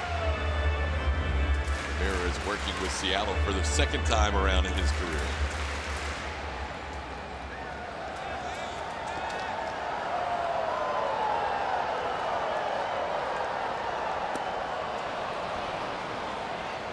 One to two. Another good changeup.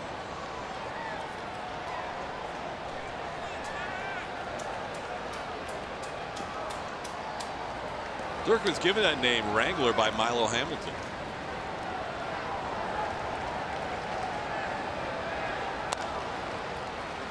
On the ground, foul off the bat of Reddick. Stays 1 and 2.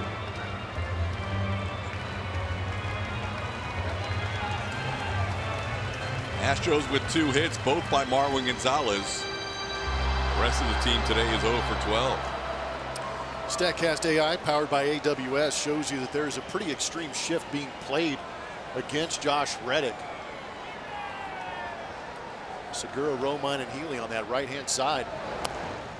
Oh, that would have been special right there. State fair. Might have been a double. Well, nobody had more hits against this shift than Josh Reddick in terms of the plus-minus facing the shift in 2017. Reddick did better than anybody else in baseball in that category. Here he's down the count 1 and 2.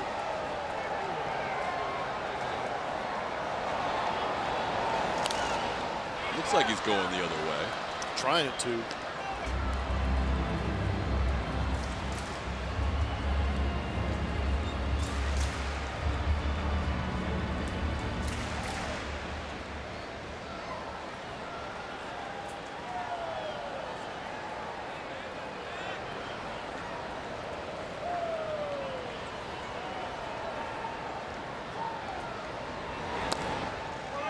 Just a piece to stay alive, making Erasmo Ramirez work with 2 strikes.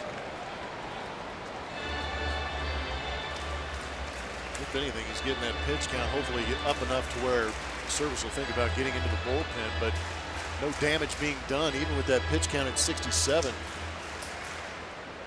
Only 1 pitch in the zone, yet the count's 1 and 2. See, Josh is fighting for his life up there.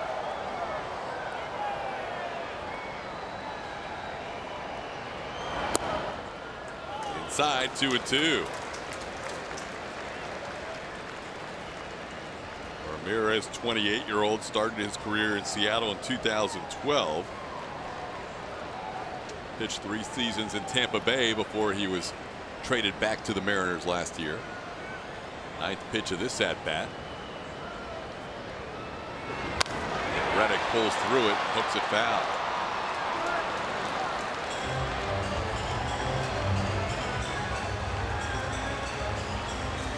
Cutters down and in, change-ups away. Working both sides of the plate, showing pretty good command of both.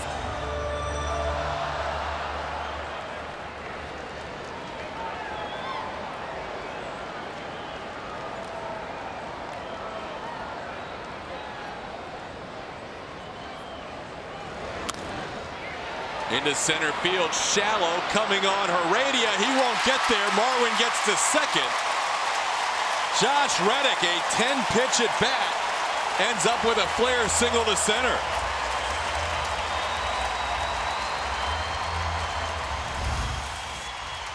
After all that, just a drop shot again. Another pitch off the plate. Good changeup from Erasmo Ramirez. There you see the contact, wiggle in the bat, absorbing the impact and dropping it in front of Heredia. There was nobody on second base covering either, by the way, with Marwin not even close to second base. So Astros benefit from maybe a little bit of a mental lapse up the middle. Yeah, surprised either Segura or Romine weren't on the bag, because Heredia got there after one bounce and had nowhere to throw it. Here's Tyler White.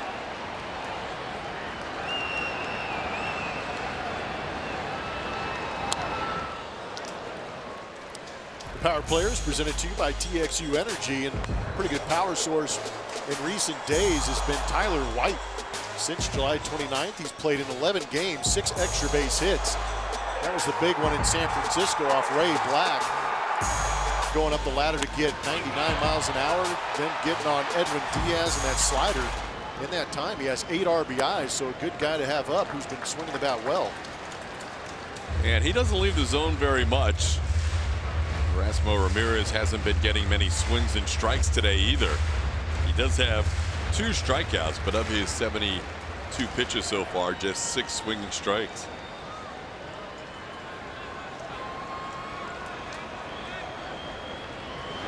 Tyler hits it hard off of Seager. Everybody's going to be safe. Bases are loaded with nobody out.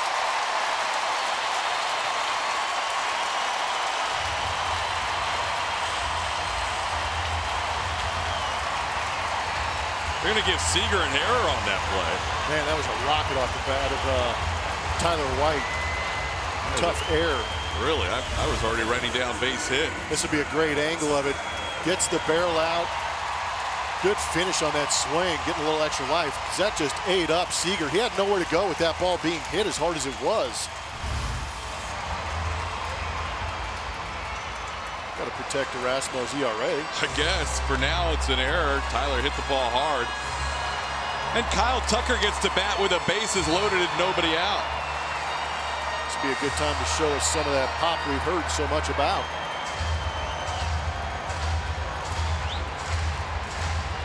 When Tucker was here for an exhibition game at the end of spring training, it was his first at bat as an Astro at Minute Maid Park against the Milwaukee Brewers. He hit a grand slam. He has not hit a home run as a major leaguer, but he's got a chance here with the bases full. That was an excellent segue, Todd. Thanks, Plummer. Follow Luke Scott's path. Ball's outside, 1-0. Yeah, if you had a chance to run into Luke Scott underneath the tunnel, you just get up next to him real quick. Get some of that thunder that he was out there with earlier. But good job selective early. Get that count in your favor and get a pitch you like. Go after, too. Kyle hit the ball hard his first time up, lining out to left.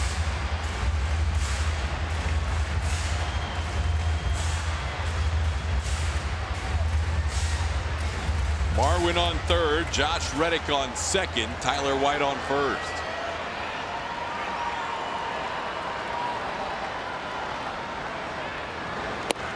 2-1 the count. The Astros hadn't had much of a threat all day long, just one base runner. And that was Marwin back in the second inning, and he never got past first base. Our StatCast sacrifice line shows you pretty deep out there. You got to let that ball travel for Marwin to get home. Strike on the inside edge. The count evens at 2.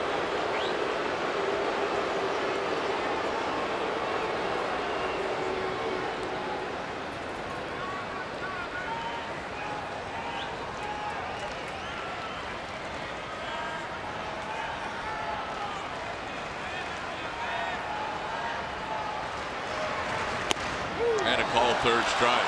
Same spot as the 2-1 pitch. Ramirez freezes Tucker on that little two-seamer that comes back over the plate. I'll tell you what, Ramirez went inside with intent and did a good job of getting that. Kyle Tucker unable to pull the trigger with that pitch up and in. I think you're going to see some teams trend that way just because of the unique swing of Kyle Tucker. It's going to be up to Kyle Tucker to prove that he can get to those pitches and get them out of there. Here's Martin Maldonado now batting with the bases loaded and 1 out. Maldonado grounds one towards Segura, could be 2, and the Mariners get out a bases loaded, no out situation with a strikeout and a double play. We are through 5, still 1-0 Seattle.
That's Astro Luke Scott going Oppo Taco to get things going on July 28th of 2006. Back that up, going up towards Towles Hill.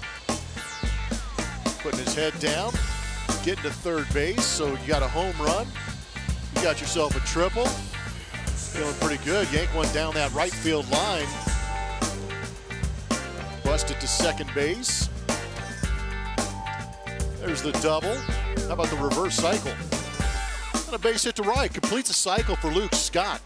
Did big things here in a Houston Astros uniform and continued today. And Bart Ennis is down with Luke Scott right now. That's right, Blummer. Thanks a lot. They could have used this guy there at the plate with the bases loaded and nobody out the way you were swinging it today. How much fun was that for you?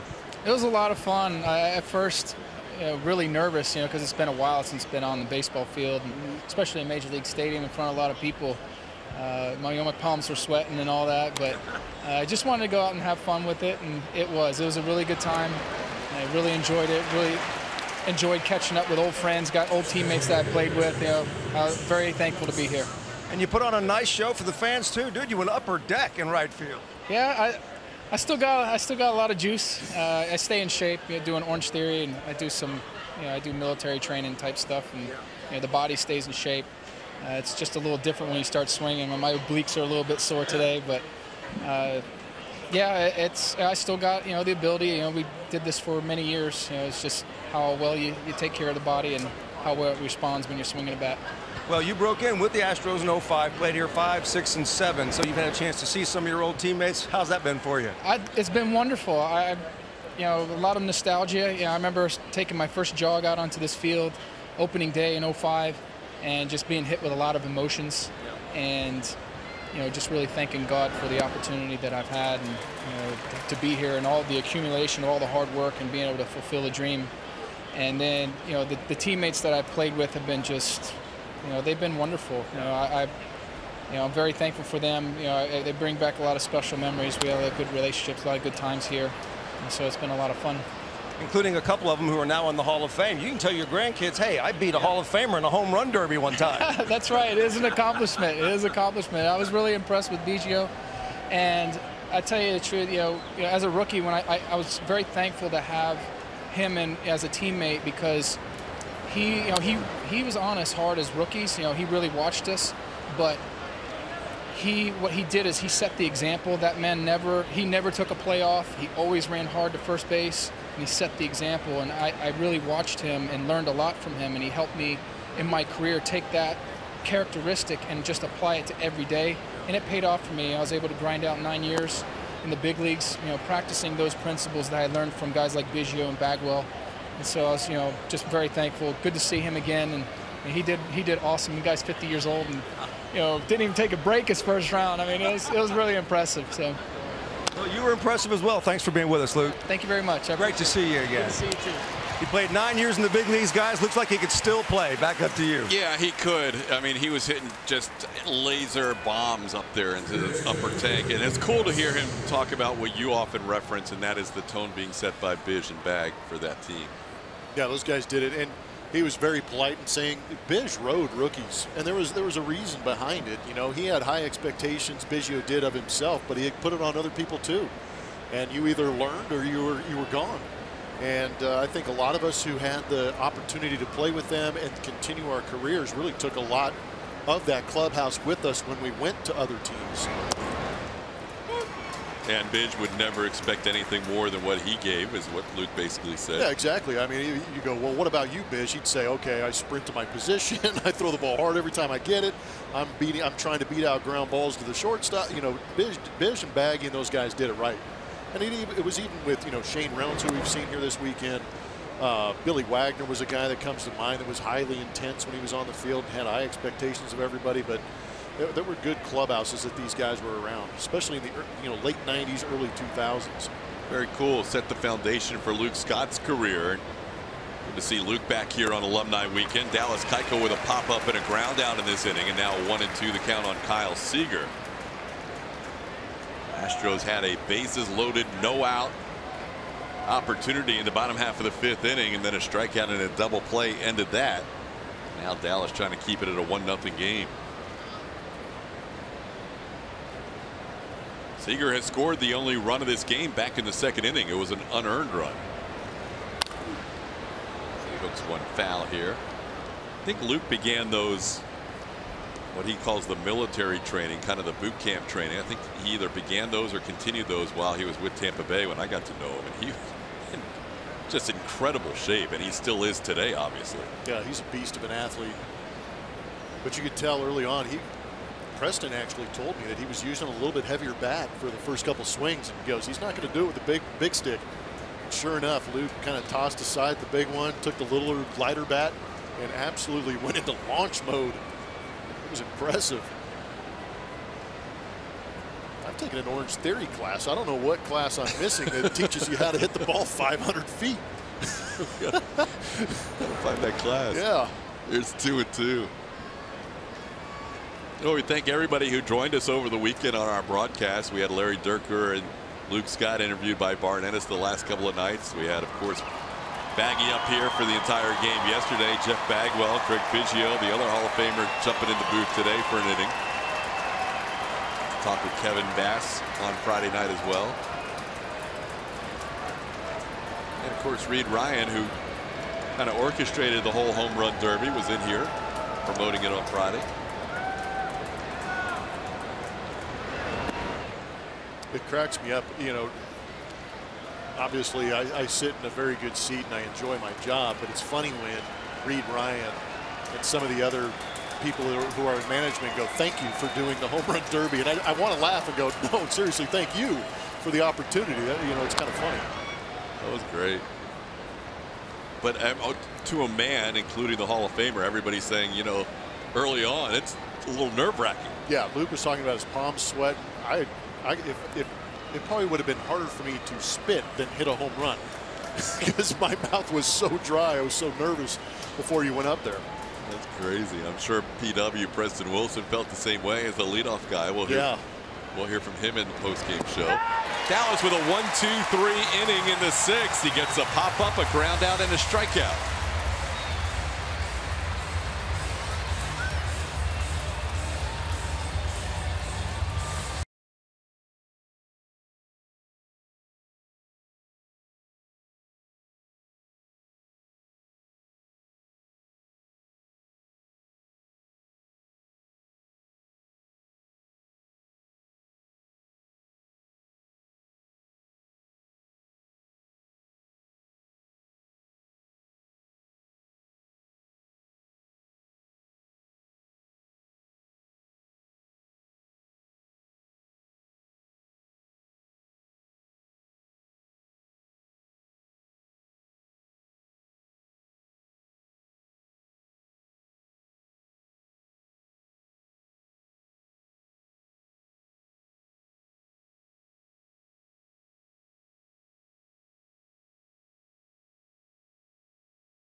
As she reminisces with AJ at Dodger Stadium, shows off McCovey Cove and AT&T Park, and preps for her Legends race in Oakland.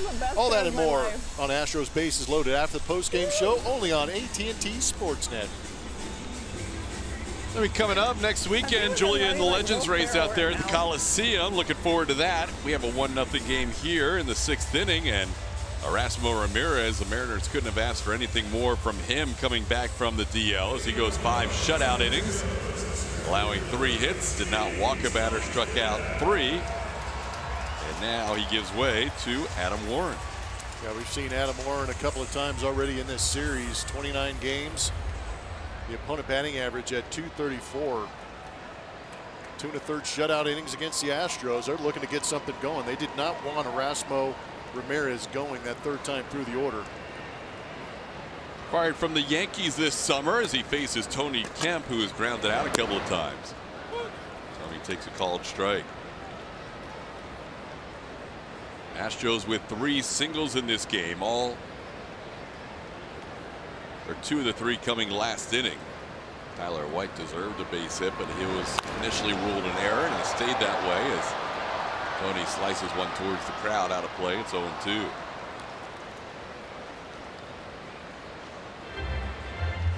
Got the right guy at the plate to try and spark things for the Astros. Tony, very good on-base percentage. Great OPS numbers. Doesn't go out there and slug the ball all that much, but in order to have an OPS at .806, you got to be getting on base at a pretty good clip, and that's what he does. The Astros need base runners now. Warren faced 1 batter yesterday, able to retire Tyler White, the 1 batter he faced on a ground out, and here he gets Tony Kemp on a ground out. Well, Warren pitching for the 3rd straight day gets Tony Kemp to start the 6th inning. They'll bring up Alex Bregman. It's a third straight day that Adam Warren has come out of there. Edwin Diaz is sitting on 3 days in a row, and so is the setup man, Alex Colomé. And the Mariners knew coming into the series that they had to do at least no worse than a split, and they were hoping to win the series. They've already accomplished that, but they are matching up 3 pitchers for 3 batters last night. They've been using their setup guy and closer all 3 games. Scott Service knew they had to play this as if it was their prelude to a postseason, and they played very well after losing 2 out of 3 in Texas. First pitch to Bregman is, or second pitch to Bregman is outside. Alex with a count of 2-0. Alex is flied out to right and fouled out behind the plate to the catcher. Bregman has reached in 71 of his last 73 games.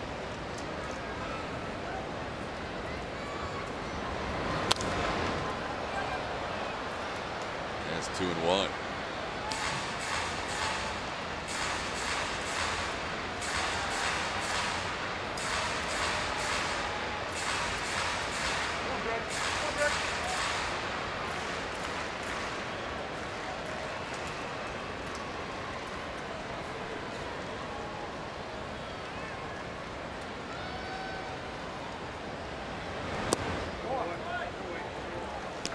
Three and one.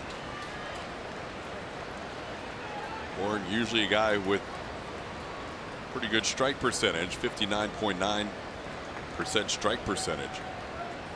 Second on the team in the bullpen behind Nick Vincent. But he's behind in the count here, and he walks Alex Bregman.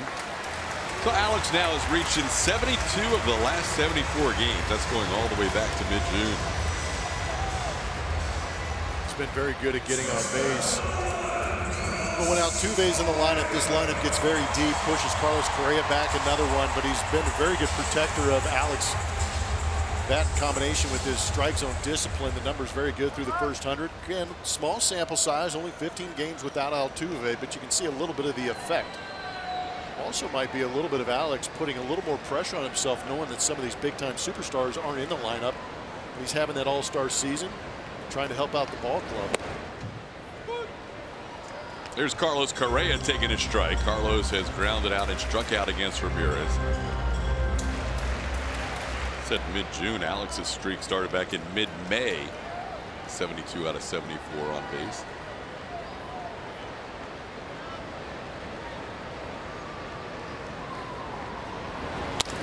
Ground ball right at the second baseman Romine, who flips to Segura. The Astros continue to lead the league in double plays. Correa hits into one to end the 6th.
Rooms to go, where you get great style and quality, all at the lowest prices on every item every day.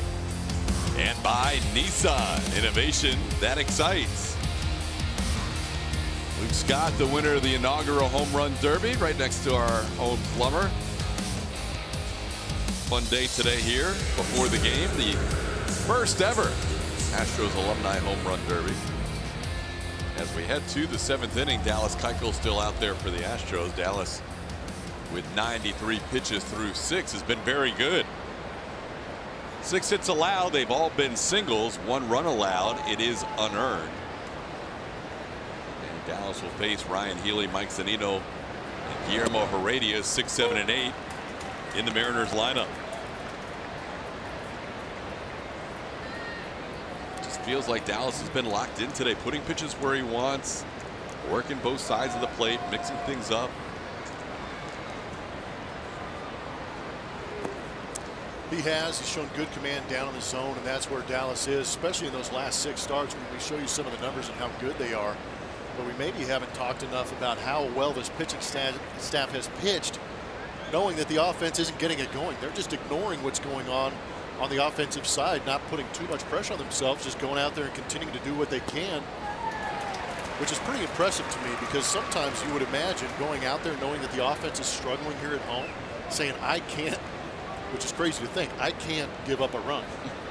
You know, that's almost what it feels like right now. That 1 run that the Seattle Mariners have feels pretty big this deep in the game. But Dallas, Justin Verlander had a rough outing last time out, but other than that, usually keeps it under control. Garrett Cole's done a good job in his last couple of starts, 2-3 runs here or there, but just maintaining their focus and trying to do the best they can to give their offense a potential opportunity. As a staff, there's nobody even close in the major leagues. I mean, in terms of run prevention, this is not only the best team, but it's the best team by far. 2-2 the count to Ryan Healy. There's Garrett. Let's go offense. Got the megaphone out. What a pitcher does on his day. Right. Charlie pitched well last night. Got hurt a little bit. Just in that 1 inning, 4 consecutive hits. They scored all 3 runs in the 4th. 2-2 the count to Healy. Healy has knocked in the only run of the game with a single in the left. Dallas misses in and the count's full. Mariners going to their bullpen in the 6th inning. Astros have their bullpen action going for the first time today.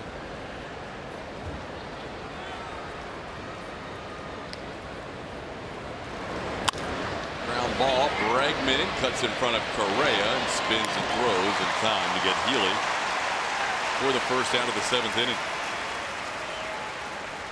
When the Astros hit into that double play in the 5th and the 6th to end those innings, it was their 109th and 110th times they've grounded into a double play. No other team in baseball coming into today had grounded into as many as 100 double plays. It's just like the Astros are lapping the field in terms of runs allowed. They're also unfortunately lapping the field in the times they've grounded into double plays this year. It's incredible. The timing of some of those double plays has been even worse. Zunino grounds 1 foul, says Joe West. Alex finished the play just in case.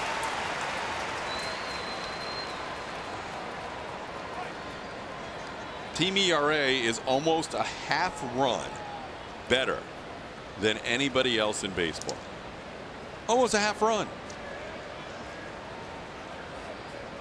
We're 118 games into the season. That megaphone's getting better. Hands free. What'd you say?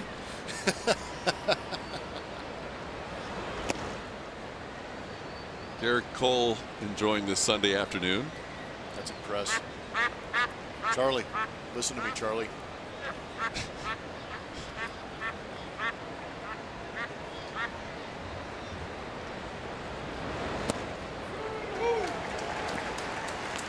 Maybe that's that new hunting device to call animals. Little duck call? Yeah. Charlie was just going along with the conversation as if nothing was unusual. kind of how Charlie is. Charlie's a good straight man. He's a perfect poker player. You never know what Charlie's thinking. 2-2 the count. Yeah, Charlie's like, yeah, of course. There's a guy next to me. Yep. Happens to have a cup around his mouth and nothing to see here. Nope. Just your normal Sunday. Yep. Just hanging out with my friends.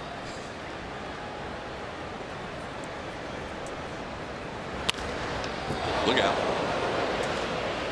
You know, ball got Bart earlier in this series. Josh Reddick smoked him on the shoulder the first game of the series. Actually said he just happened to look up and just barely almost get out of the way, but it got him good in the shoulder, he said.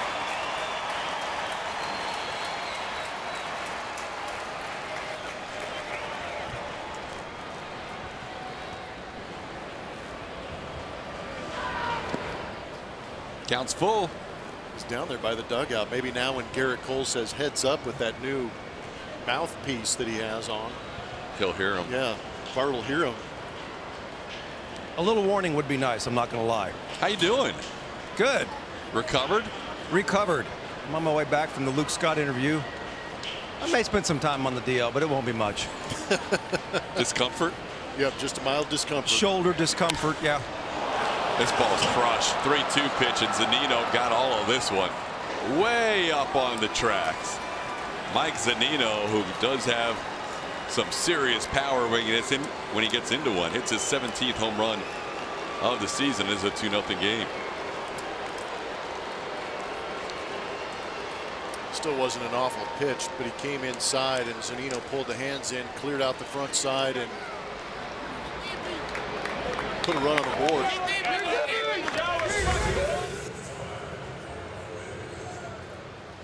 Maybe catching a little too much of that inner third, trying to tie him up, but you can see the front side opening up. Barrel gets out in front. Clobbered. Here's Guillermo Heredia.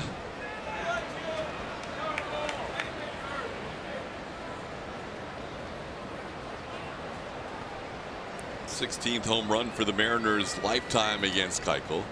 That one went 442 feet to left. Marwin has this play and makes it for out number 2. RBI Baseball 18 is available now. Manage your dream team in franchise mode, plus get weekly stats, roster updates, and more. Learn more at RBIGame.com. Rated E for everyone. 2 outs, 2-0 game, and the number 9 hitter Andrew Romine. Joe Smith has been warming up. Imagine this is Dallas Keuchel's final batter. Like to get through the 7th if he can.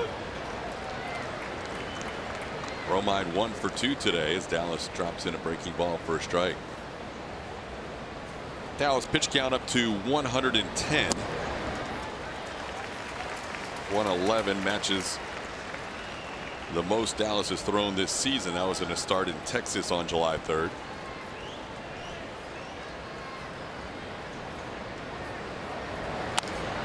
And a season high results in a ground ball to short. Correa makes the play. Dallas 7 innings of 2-run baseball. 1 of them earned, 1 of them unearned. The earned run was this inning on the home run by Mike Zunino to make it 2-0. 7th inning stretch time here at Minute Maid Park, and as we do throughout Major League Baseball, kindly ask that you please time to take time for a rendition of God Bless America. As we take pause, not only to honor our great nation, but to salute those who have defended our freedom around the world and still do each and every day. Please join us in welcoming Miss Whitney Goddard, and please join her in the singing of God Bless America. God bless America, land that I love. Stand beside her and guide her through the night with the light from above. From the mountains to the prairies to the oceans, white with foam. America, my home, sweet home. God bless America, my home.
Auto group. It's been all Dallas Keuchel, not much offensively going on for the Houston Astros. Therefore, it's been all put on the shoulders of Dallas Keuchel. He has given up 2 runs, but we've seen him be very good in between. Some of those hits of the soft serve variety, a lot of ground balls, going 7 innings, scattering 7 hits. Really, the only big one was that home run last inning to Zunino. 5 strikeouts for Dallas Keuchel, throwing 112 pitches. Gaddis swings at the first pitch of the bottom of the 7th and sends one to left field, and he is out number 1. Gaddis 0 for 3 today. And the first out of the 7th. Well, here is the best hitter for the Astros today, and before Marwin Gonzalez bats, he's got service out to go to his bullpen. Well, Adam Warren goes an inning and a third today.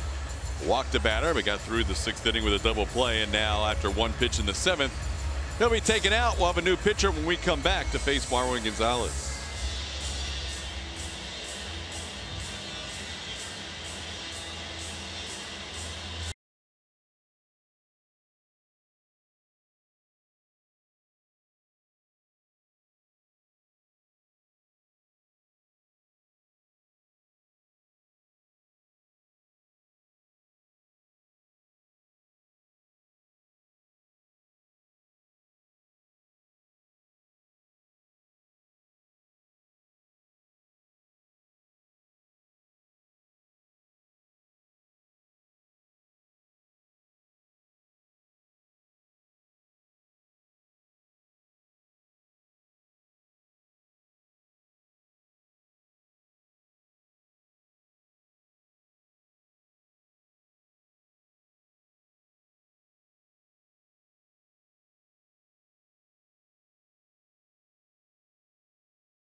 Check out the broadcast booth, press box, dugout, scoreboard, and more.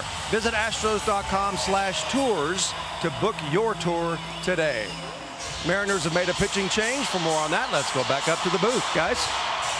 All right, Party, they are going to go to the lefty here with Marwin Gonzalez, a switch hitter due up, and then Josh Reddick behind him, and it is James Pazos. Yeah, Pazos, one of those guys in that bullpen that hasn't been used all that often, and he hasn't pitched in 3 days, but he has made plenty of appearances out of that bullpen. 46 times Scott Service has called on him. Lefty specialist trying to flip Marwin to that right side. Only thrown 38 1/3 innings, has 33 strikeouts, only 7 walks. The ERA a little bit bigger on the road with that 3.66. Can throw 94 miles an hour, plus at times, and also has a slider. Well, Marwin will bat with 1 out and the base is empty. Astros down 2-0. They managed just 3 hits today. Didn't have much offense yesterday either. Astros had just 2 hits yesterday after the 2nd inning. So offense has been a little bit lacking in this series. Astros trying to get something going, down 2-0 against the lefty Pazos, and Marwin fouls one away.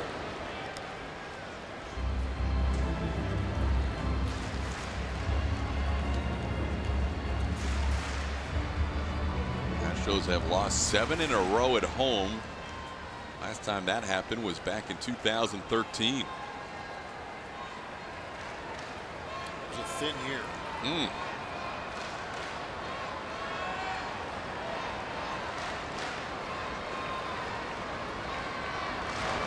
Marwin grounds one down the line, just foul. Pazos ahead of the count, 0-2. Erasmo Ramirez off the disabled list with 5 shutout innings. Adam Warren coming in for an inning and a third. And now James Pazos Not sure how the Mariners are going to manage the back end of their bullpen today, having used Colome and Diaz for the last 3 nights. But we did see Felix Hernandez warming up. He has never coming out of the bullpen in his major league career.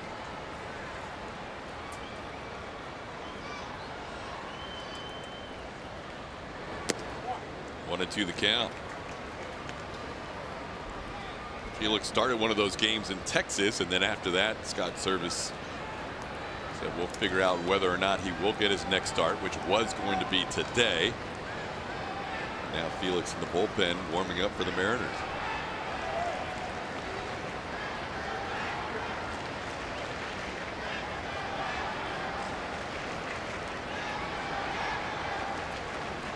Rare sight, the King in the middle of a game warming up.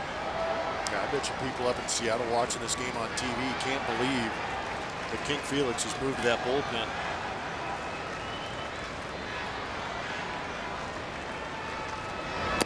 One-two pitch. Pazzo's able to strike out Marwin for the second out of the inning.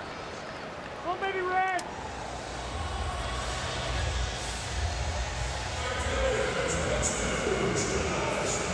I'll bring up Josh Reddick.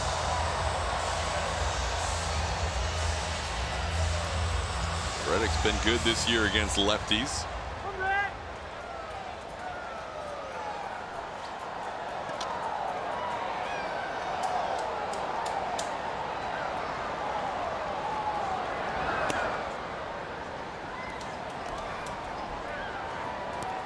Josh batting .299 on the season against left-hand pitchers with 6 of his 12 home runs.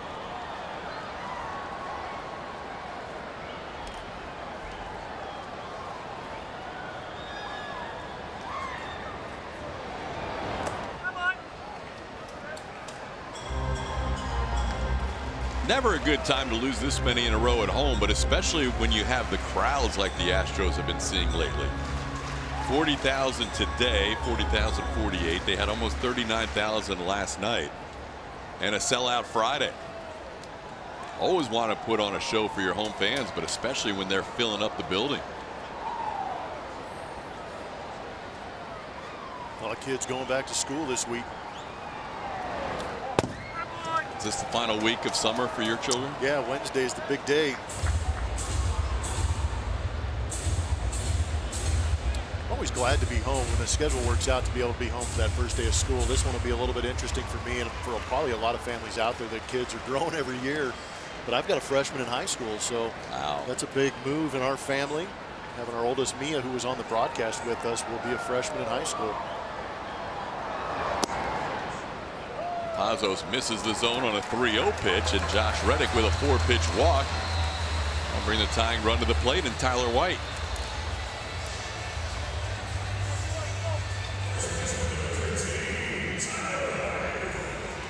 Day off after this one, and then Rockies are in town Tuesday and Wednesday. Day off before and after that Rocky series before the Astros head out on a 3-city road trip. And this is the interesting part of the schedule. We always talk about playing within your division, and we've shown some of the numbers here at home. So we expect that road trip to go relatively well, even though it's an extensive road trip. But in the division, the Astros play extremely well. You worry about when you get back now. I don't, you try not to be negative and give these guys a chance and hope for the best. But some of the numbers, that would help out if they stay with that sign, get some of these guys back off the DL. But from what we've seen in this homestand, not too encouraging.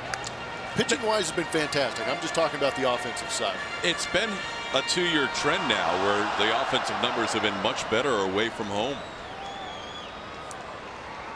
The pitching has kept them in games. Again today, Dallas doing his job for 7 innings. Up the middle, Pazos snags it on one hop and flips to first for the final out of the inning. We head to the 8th. The Mariners still in front, 2-0.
Tony Sipp, Colin McHugh, Joe Smith. Since June 1st, they have thrown 63 innings.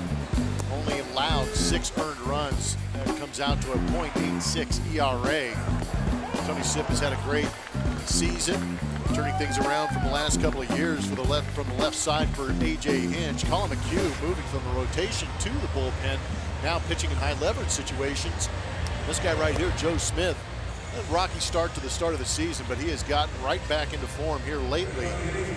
Doing a great job. That whip is a good number. Keeping that under 1 is a tough thing to do.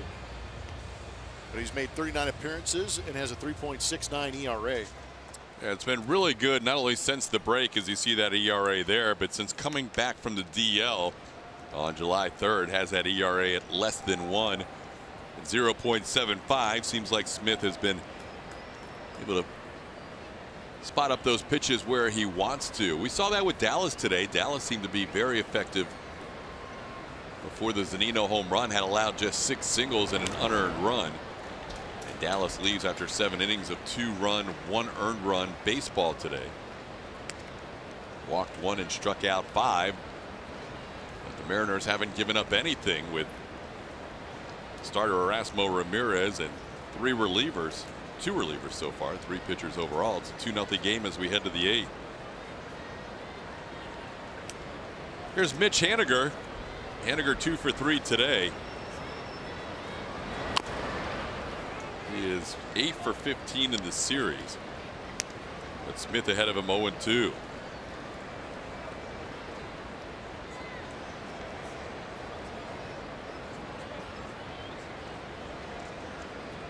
Smith faced 1 batter yesterday. Got Guillermo Heredia to pop up to end the 7th inning.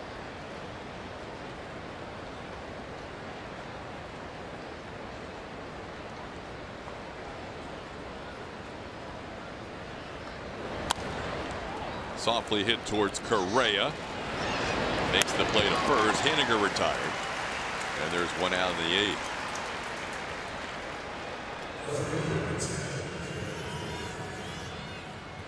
Joe doing a good job. That's what his delivery does, is really ties up those right-handers.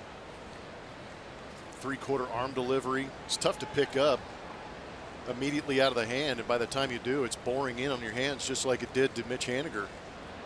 And AJ knows, just based on how Scott Service has been using his outfielders during the year, that even though there is a lefty on the bench, Denard Span, who's done some damage this series, Denard's a guy that gets lifted a lot for defense. So he's probably going to see righty, righty, righty at least for the first 4 hitters here with Seattle's lineup all righty until they get to Kyle Seager. Slowly hit towards third. Bregman will barehand, and his throw not quite in time. Tyler White showed the baseball, saying he caught it cleanly. AJ may want another look at this. May have been going down the line, reaching here with 1 out. Definitely worth taking a peek, because Alex made a phenomenal play, recognizing his only play was to go with the bare hand, and did it on the short hop. Looks like Cameron did make it through there, and before the ball got to Tyler White, basically just absorbed it.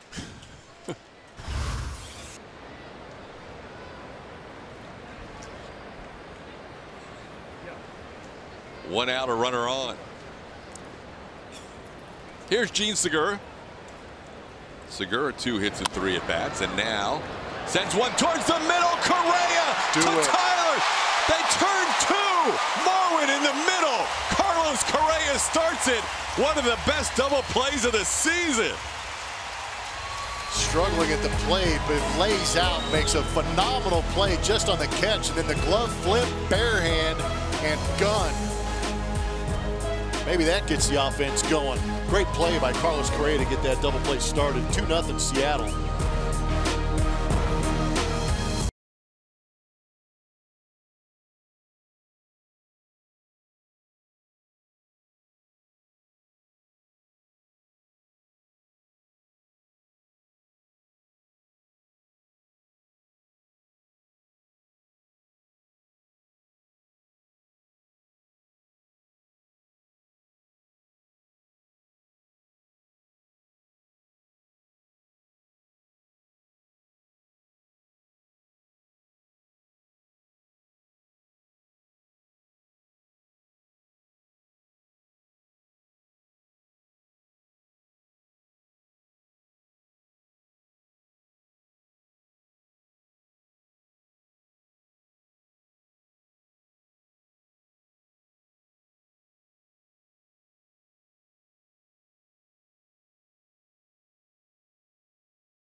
In 1980 and in 1998, the Astros had records of 55 and 26. The 98 team would win a franchise best 102 games. The 80 team, the first playoff team in Astros history. Those teams got it done at home. What's unusual about the Astros the last 2 years is even though they're on pace for another 100-win season, they haven't been playing great baseball at home in 17 or 18. Those teams did very well. Yeah, those teams did a good job of defending their turf and ended up being division champs. We'll see if the Astros can get a little offense going. They're running out of time. They have 6 outs to work with as Kyle Tucker leads off. Kyle's lined out to left and struck out and takes one inside, almost hits him. And Kyle's saying that hit his elbow and he's going to go to first. How about that? Kyle was as demonstrative as we've ever seen him. Yeah, he freaked out.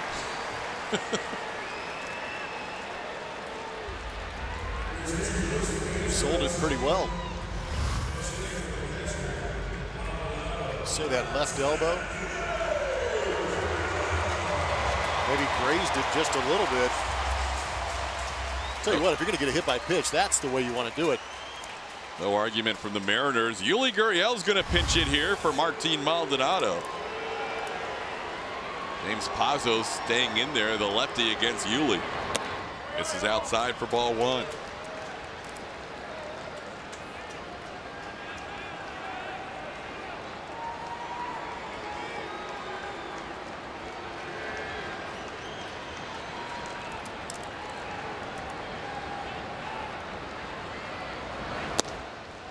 On the edge, 1-1.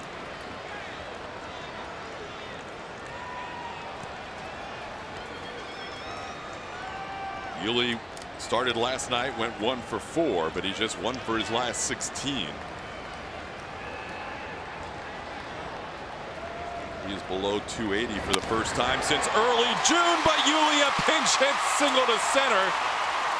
And the Astros have the first 2 runners on in the 8th, down by 2. Astros finally get a ground ball through the infield. Scott Service looking on, knowing this is the time normally he'd be going to Alex Colomé, but he's gone to him 3 straight days, and Yuli serves up a hard single. Pretty much a fastball right down the middle. Yuli letting it travel and getting to the barrel. Able to pound that one through. Tony Kemp was due up, but Max Stassi has grabbed the bat off the bench. AJ going to righties. There is a righty warming up. Yeah, AJ might be trying to get Pazos out of the game. Force Service into that bullpen to get some more guys out. Felix had been warming up, the king, and now it's Nick Vincent who is lately warming up for Scott Service. So with Max Stassi being called up as a pinch hitter, Service is going to go to his pen, and he does get Pazos out of the game. Nick Vincent will be called on out of the bullpen. So all kinds of wheels spinning here. We'll be back in this pitching change on Alumni Weekend in the 2-0 game.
Hot Dog Night presented by Nolan Ryan Beef. Enjoy all the $1 hot dogs you can eat this Tuesday when the Astros take on the Rockies.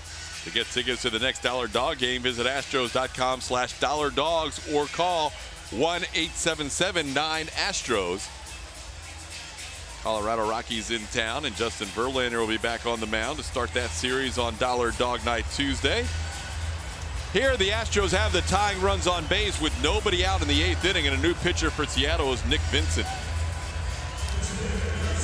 Nick will be pitching in back-to-back nights. We saw him go an inning and a third.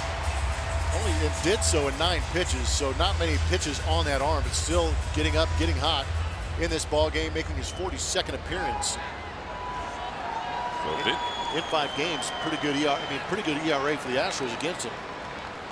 32-year-old Nick Vincent facing Max Stassi, the pinch hitter, who's 2 for 7 as a pinch hitter this year. Takes a called strike.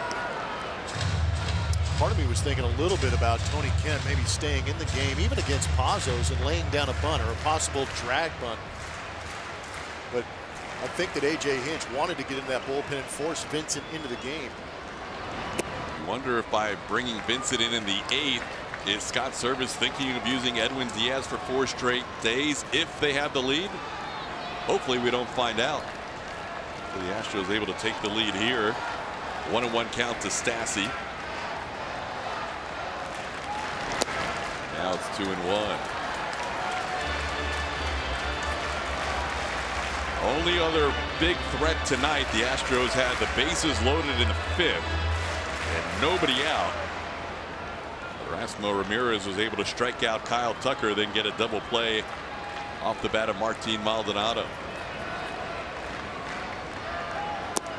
3-1. There you go. You got yourself an action count. Forced Vincent back into the zone because behind Stassi is that guy. Carlos Correa behind Alex, who's starting to get into the thick of the order. Last time Stassi faced Nick Vincent, he hit a home run.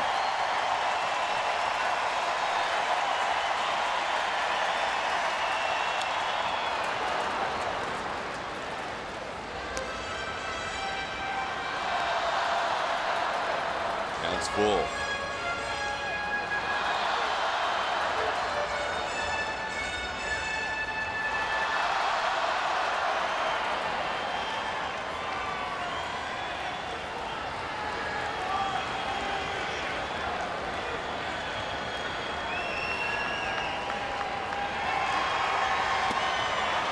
Stassi down swinging. Vincent able to come back after being down in the count 3-1 to strike out the pinch hitter Max Stassi. Now bring up Alex Bregman. You get a really good idea of what Nick Vincent is going out there and doing. He likes to throw that cut fastball. He will stay on that cut fastball, refusing to give in that 3-2 count.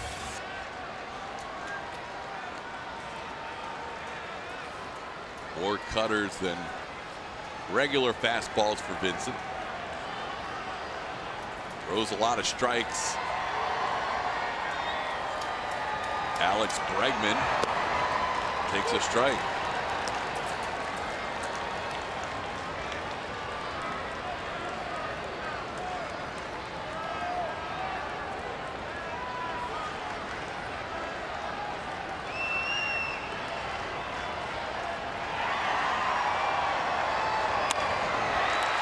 That's a base hit into right center field. Tucker will score. Yui heading to third. He will be safe. Astros down 2-1 on the RBI by Bregman.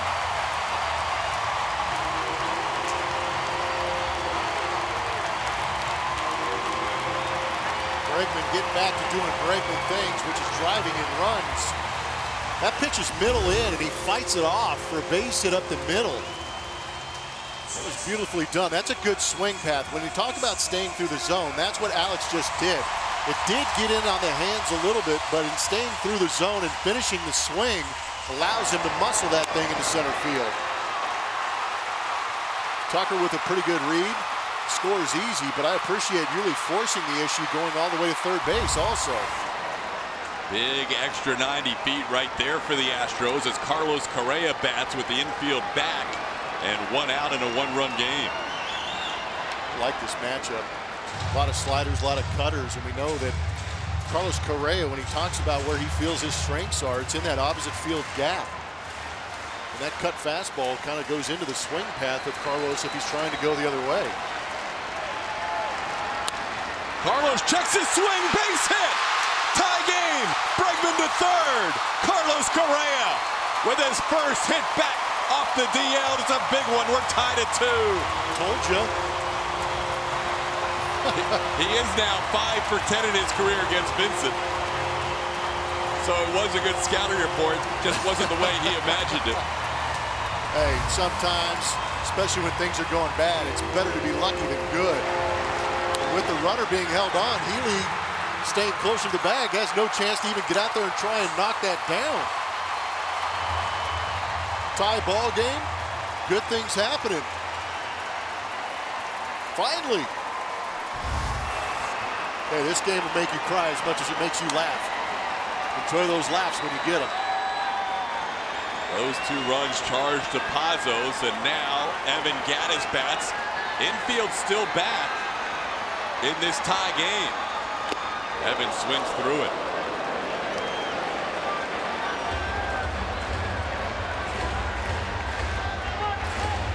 Figured the middle of the infield would be back for the potential double play. A little surprised that Seager stayed back, because Bregman 90 feet away represents the go-ahead run. That's self-preservation depth right there with a beast at the home plate like Evan Gattis. Evan down to the count 0-2. It's a pretty good pitch, but Evan bent over a little bit at the waist. Didn't get the full length of the swing into that. Big hats for the win. Astros have tied it up here in the bottom half of the 8th inning. The go-ahead run, Alex Bregman at third base with 1 out.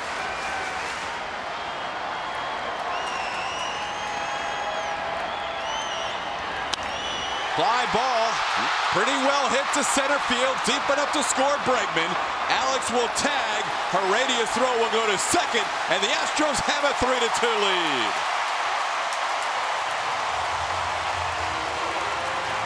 Three straight hitters with an RBI. Great job by Evan Gattis. Pitches down, but still did a very good job of letting it travel and elevating to center field. That was pretty impressive in a 2-strike count.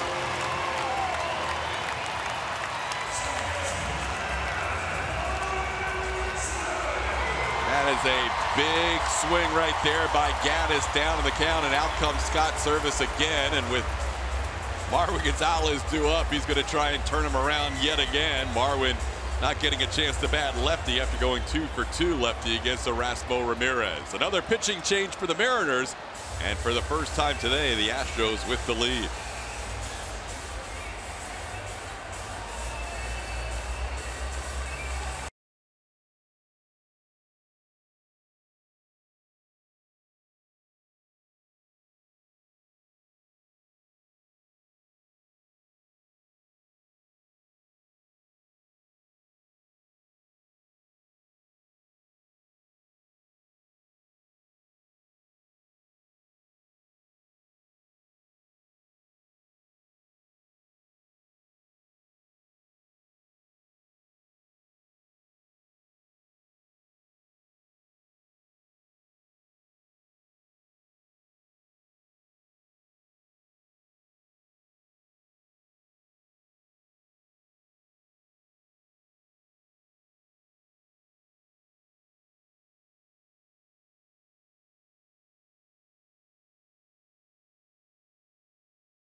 By Toyota.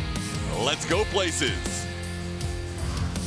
Astros really needed a rally having lost 7 straight home games, tied up at 2, and Evan Gaddis sends an 0-2 pitch deep enough to center field to score Alex Bregman. And this is not your normal reaction from a bench on a sac fly.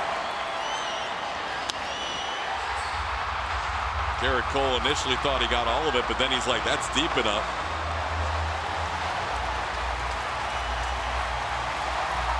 You're right, though. That's got to feel amazing in that dugout. You get in these funks throughout the course of the season. And even the best teams can struggle. But when they get that run crossed to put them ahead, it feels great. Can't stop now. Got to continue. 3-2 game. Marwin Gonzalez bats with 2 outs. Hector Rondon warming in the Astros bullpen. And takes a pitch for a ball.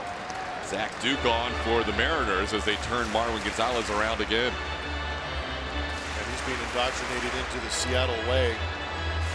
He's pitched in 5 of the last 7 days. Back to back. He pitched last night, went a third of an inning.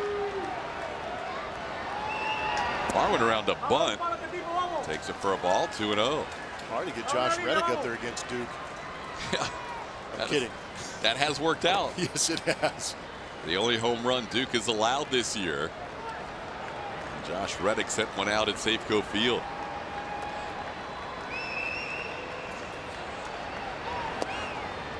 Pitch is a called strike. AJ got Hector up earlier in the inning, and the Astros made it pay off with a 3-run rally.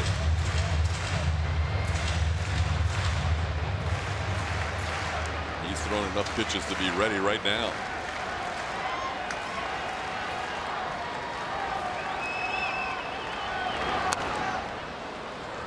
Two and 2 the count. Marwin 2 for 3 today. A couple of singles against Ramirez. Mariners winning the first 3 games of this series, but not having their normal 8th inning reliever available today, Alex Colome, and the Astros scored 3 in the 8th. Pazos charged with 2. Nick Vincent charged with the other one. Vincent's responsible for Correa on first. Now the count's 3 and 2.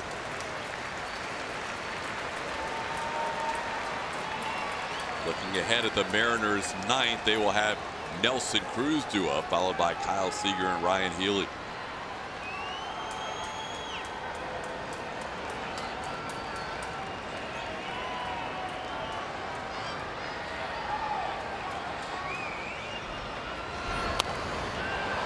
Marwin pops one up.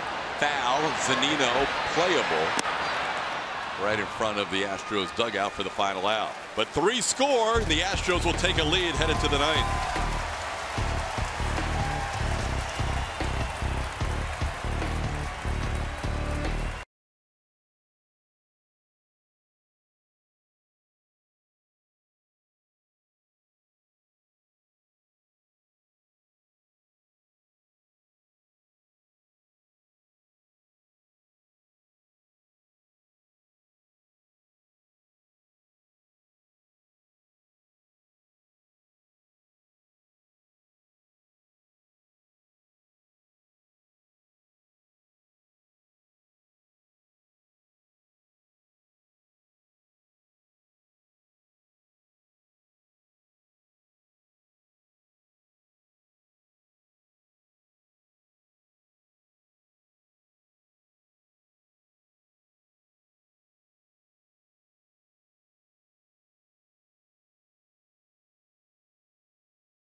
Our Chevy Stroh poll, we asked you which Astros player who has not participated in a home run derby would like to see in their prime participating. Ken Caminiti's our winner today with 43%.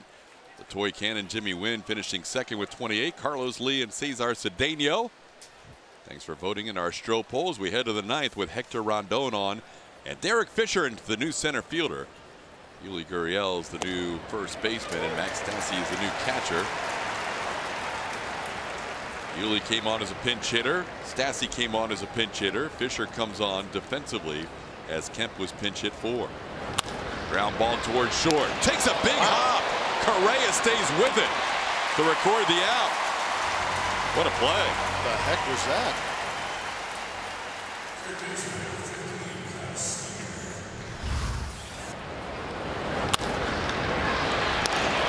Just hit a divot out there in the baseline. Thankfully, Carlos Correa is a good enough athlete to adjust. There's a little sigh of relief after you catch something like that. It's a big first out, getting Nelson Cruz. Now Rondon will face Kyle Seager.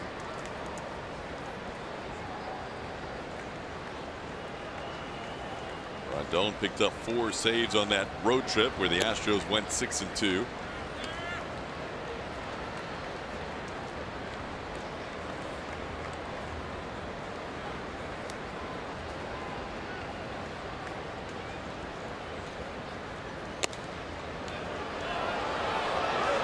Ball missed at 97. It's 2-0.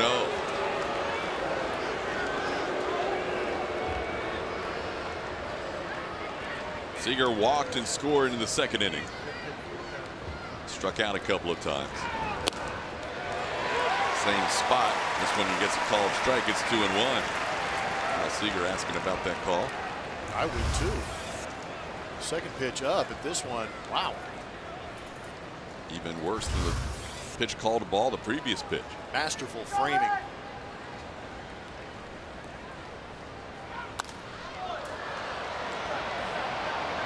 Towards the line and left and just foul, says Joe West. It's 2-2.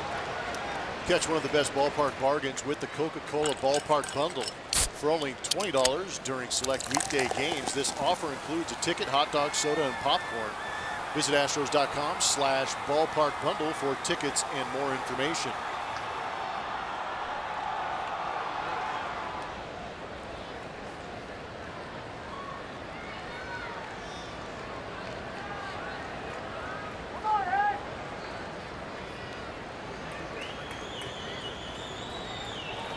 That last pitch that Seager fouled off for me is what's made Hector Rondon so good out of the bullpen for the Astros, is being able to have pinpoint control of that fastball at 96, 97 miles an hour.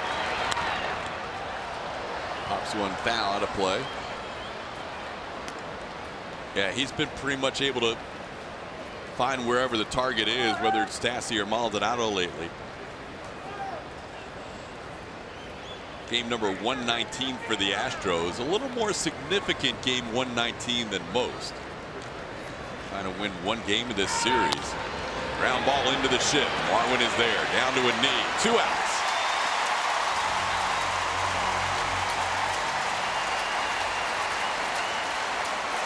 $40,048 are going to start to stand here.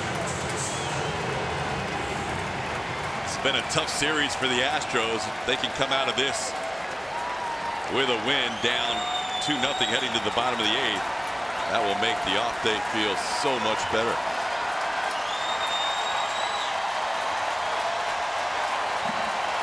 It's going to make my ice bath a little bit more bearable. You're heading straight to the ice bath. Locking up. Ryan Healy, the batter, takes a strike. Healy 1 for 3 with an RBI.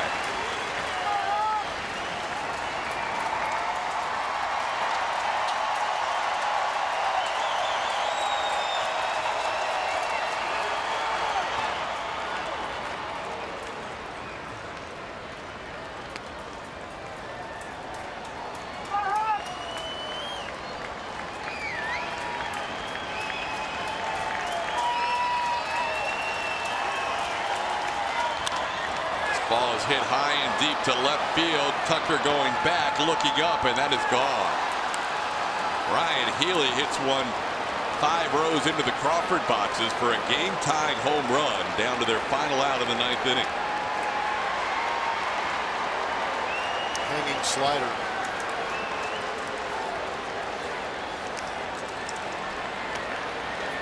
Seattle refusing to go away and being a bit of a buzzkill.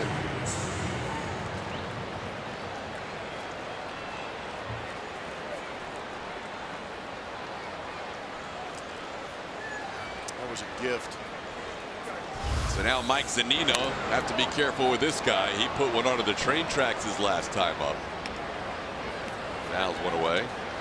Zunino's home run made it 2-0. Healy ties it up at 3.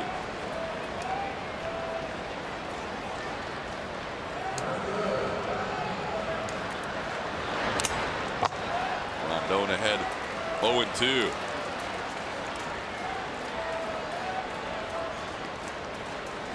Nobody warming in the Mariners bullpen, so they will stay with the lefty Zach Duke.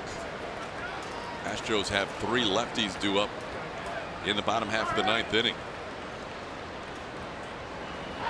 Swing and a miss. Rondon able to get the final out of the inning, but the Mariners tie it up with a solo home run by Ryan Healy. They head to the bottom of the 9th, tied at 3.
Pitch to lead off the inning.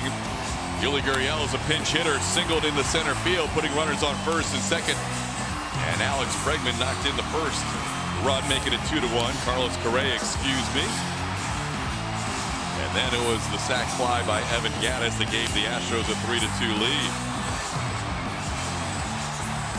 But the Mariners would tie it up in the top half of this inning, but Josh Reddick facing Zach Duke for the 3rd time in this series. The only run Zach Duke's allowed all year long with a home run was to Josh Reddick back in Seattle. The Astros are going to need some late inning magic.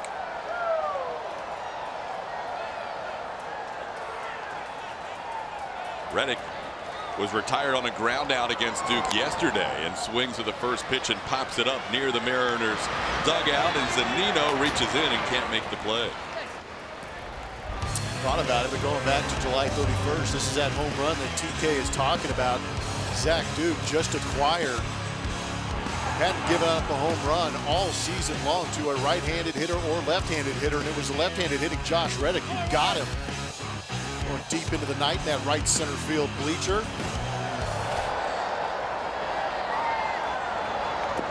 When Duke recorded an out against Reddick in last night's game, it was the first time he had retired Josh after single walk, home run walk his previous 4 plate appearances. Overall 2 for 6 with that home run.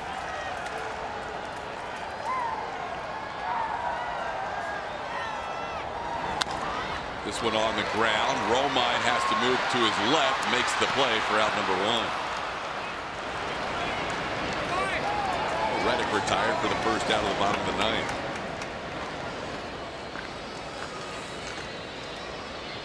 I'll bring up Derek Fisher, who will get his first at bat. Fisher came on as part of a number of switches last inning when Yuli Gurriel stayed in the game. Fisher batting in Tyler White's spot.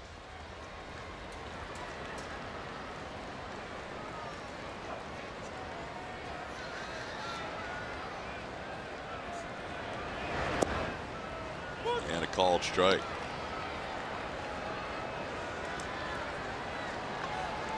Felix Hernandez warming up in the Mariners bullpen.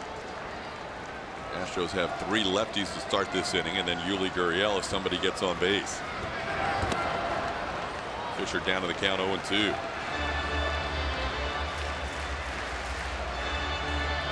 He throws a lot of sliders to lefties, especially when he gets ahead of the count.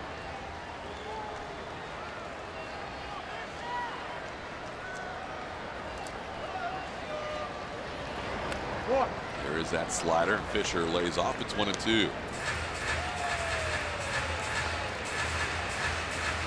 Fisher just called up when Jake Marisnick was put on the DL.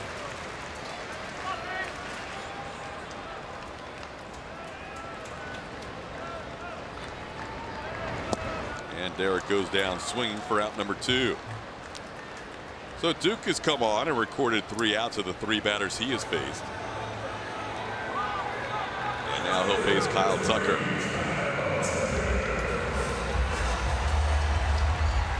Tucker's had limited at bats this year against lefties, but he has done well in those limited at bats at the big league level. How about an opposite field tank right here? That'll work. Keep that front shoulder closed. Hanging slider. Tucker 3 for 7 with a double against lefties this season.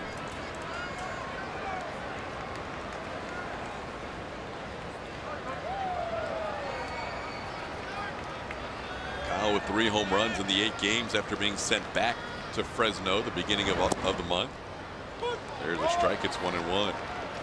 So what? Pitcher's pitch. He made a good pitch on a slider. Big deal. Get back in there and expect to do some damage. Jake and George are ready to celebrate.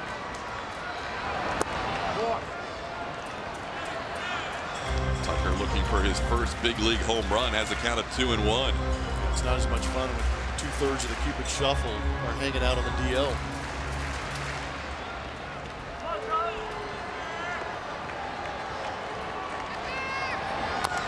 Oh, thought about it. Zach Duke just kept that just below the zone.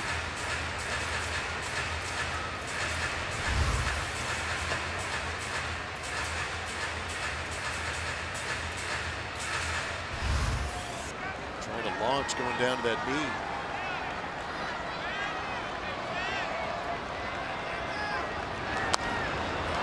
Pulls one on the ground, couple of hops. Healy will use his pitcher Duke covering, and that'll do it. The Astros go down 1-2-3 in the 9th. We're headed to extra innings today with a game tied at 3.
wrap up this homestand. It'll be the right-handers Justin Verlander and German Marquez on Tuesday night, and then Garrett Cole against the lefty Tyler Anderson on Wednesday. We'll be on the air both nights at 6:30. Kevin Eschenfelder will be swinging by and working with Jeff Blum for that series. There'll be 2 with the Rockies and then off to the West Coast. On we go to the 10th. New pitcher for the Astros is Roberto Osuna.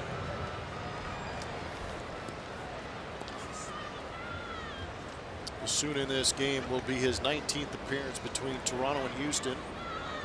Great numbers, 9 saves and 10 attempts. The ERA at 2.45. He pitched an inning yesterday through 8 pitches. Denard Span will hit to lead off the inning. Span swings to the first pitch.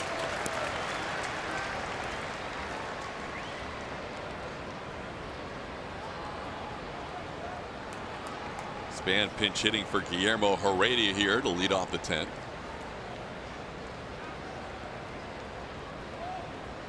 Well, the Astros were 1 out away from victory, but Ryan Healy hitting a solo home run into the Crawford boxes against Hector Rondon, tying the game up at 3. Osuna ahead of Span 0-2.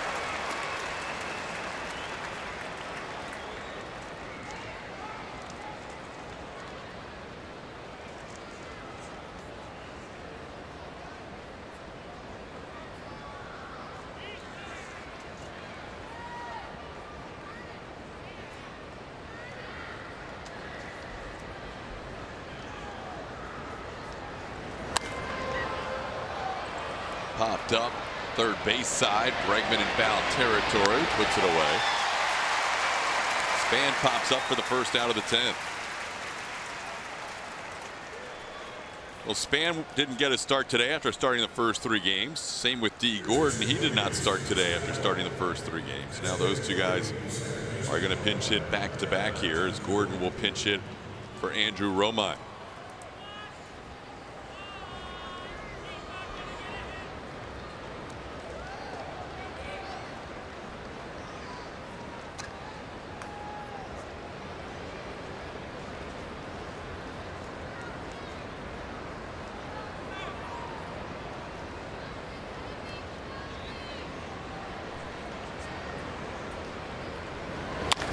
Back through the middle, almost clips Osuna. D. Gordon with a base hit with 1 out in the 10th, and he'll have to be watched over at first base. Gordon stole his 27th base of the season in last night's game.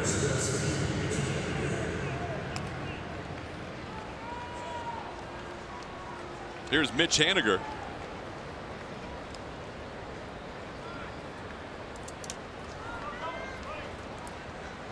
Haniger 2 for 4, a couple of singles.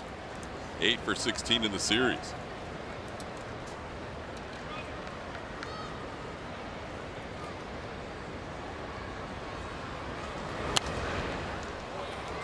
Haniger fouls one into the upper deck. Gordon is tied with Jose Ramirez of the Indians for the American League lead with 27 steals.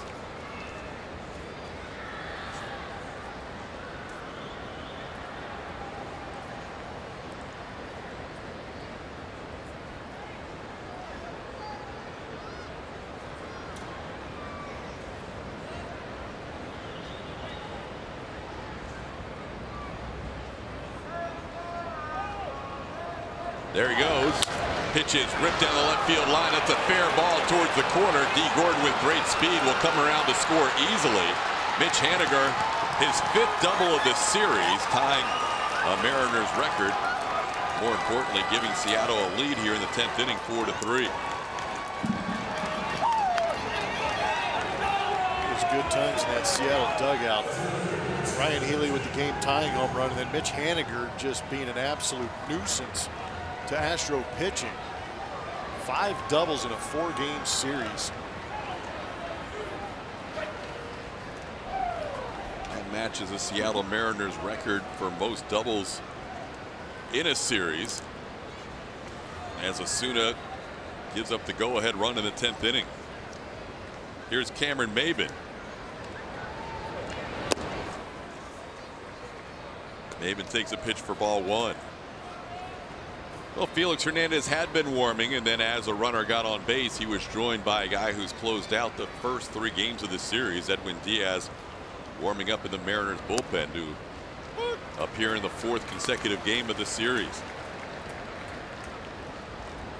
1-1 the count. I'm going to guess that has not happened very often. Is that a closer has had 4 saves in a series? He will at least get 4 attempts. He's 3 for his first 3. Osuna trying to keep this at a 1-run game.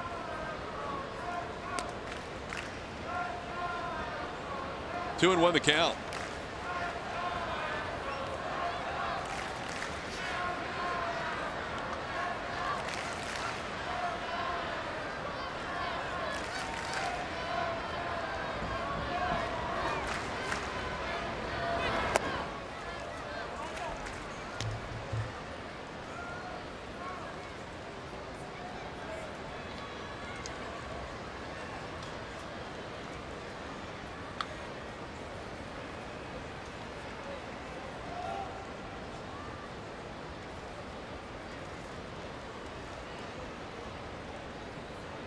Stassi might be feeling that the Mariners have too good of an idea of what Osuna's bringing with the runner at second base, probably picking or changing up the signs a little bit and also going through a sequence on where they want to go from here in the 3-1 count. Based on some of the takes. Yeah, they're just seeing the ball too early. You sometimes worry if they're picking things up because they're anticipating it. The only reason they would be anticipating is because the signs are being relayed from second. There's a strike, and the count's full. Mitch Haniger with his 9th hit of the series, his 5th double. Been done 5 times in franchise history, most recently by Kyle Seager, twice by Edgar Martinez.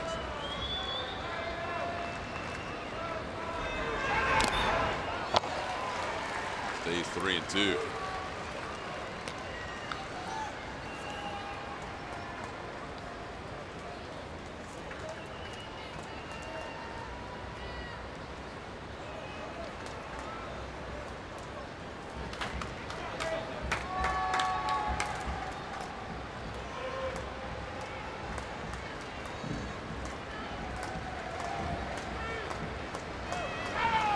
Swing and a miss. Osuna gets Maben for out number 2.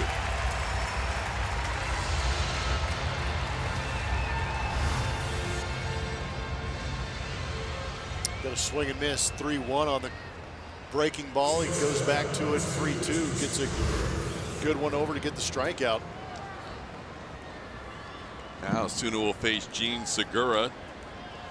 Segura with 2 hits today, up to a team leading 140 on the year.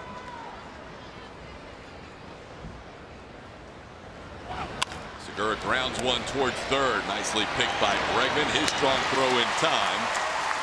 That'll do it. Seattle scores 1 in the 10th, and the Astros will bat in the bottom half, down 4-3.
Astros need a little rally here in the 10th to try and avoid a 4-game sweep, and trying to close out his 4th game of this series is Edwin Diaz.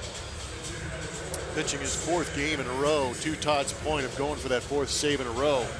58 games this season.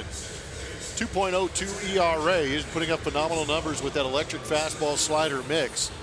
Those last 4 days, the first game of this series threw 13 pitches, the next day 12, the next day 11.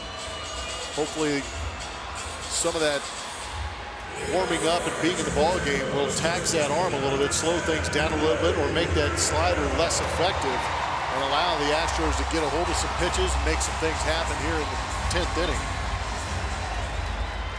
Of those 45 saves, Diaz has 23 one-run saves, by far the most in the majors, and approaching a major league record. Yuli Gurriel leads things off. Yuli came on as a pinch hitter, singled and scored in the 8th inning when the Astros rallied for 3 to take the lead. Mariners scoring 1 in the 9th and 1 in the 10th. Diaz just comes in firing strikes. He's ahead 0-2. Seems like he is 0-2 all day long as he just challenges his hitters when he comes in out of the bullpen. And he strikes out Yuli on 3 pitches. And never mind what I said about throwing it 4 days straight. He looks pretty strong. He has struck out 99 of the 219 batters he has faced this year. Over 45%, and that's the 2nd highest percentage in the history of baseball. Only Craig Kimbrell struck out more last year. Here's Max Stassi taking a called strike. Stassi also came on as a pinch hitter and fouls one away. It's 0-2.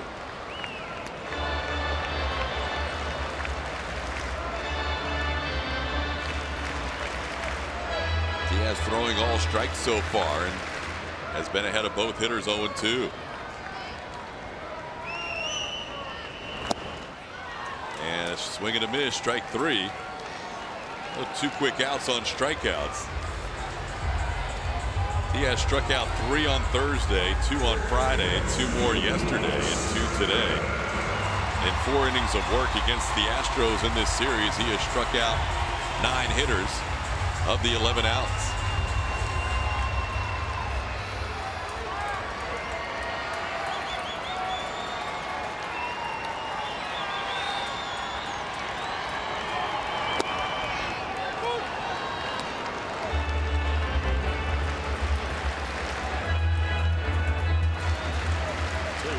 Edwin Diaz getting ahead early with these first pitch strikes don't allow the Astros to work these counts at all.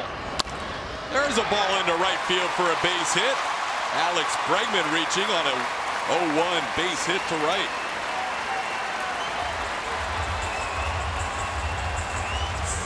They need some 2-out lightning from Carlos Correa to keep this thing going.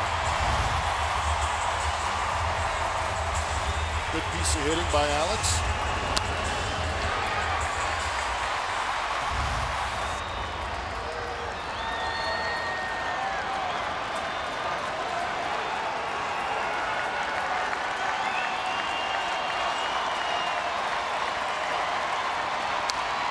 Correa knows that Diaz is throwing all strikes, comes out hacking and fouls one away at 98.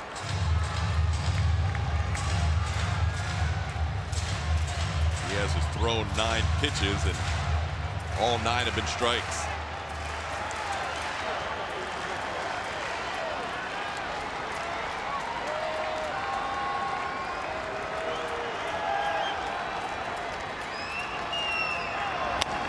Little tapper, Diaz fields it, underhand flip in time. The Mariners have come into Houston and swept a 4-game series. Seattle now improves to 54-0 when Edwin Diaz enters a game with the lead. That is his 24th one-run save. Eric Gagne had 24 one-run saves in a season. This is going to be the new record setter, barring something unusual this year. The Mariners win 4-3 with a run in the 9th with 2 outs and a run in the 10th to sweep the series, and the Astros have lost 8 in a row at home. We'll have more from Minute Maid Park with the post-game show coming up after this.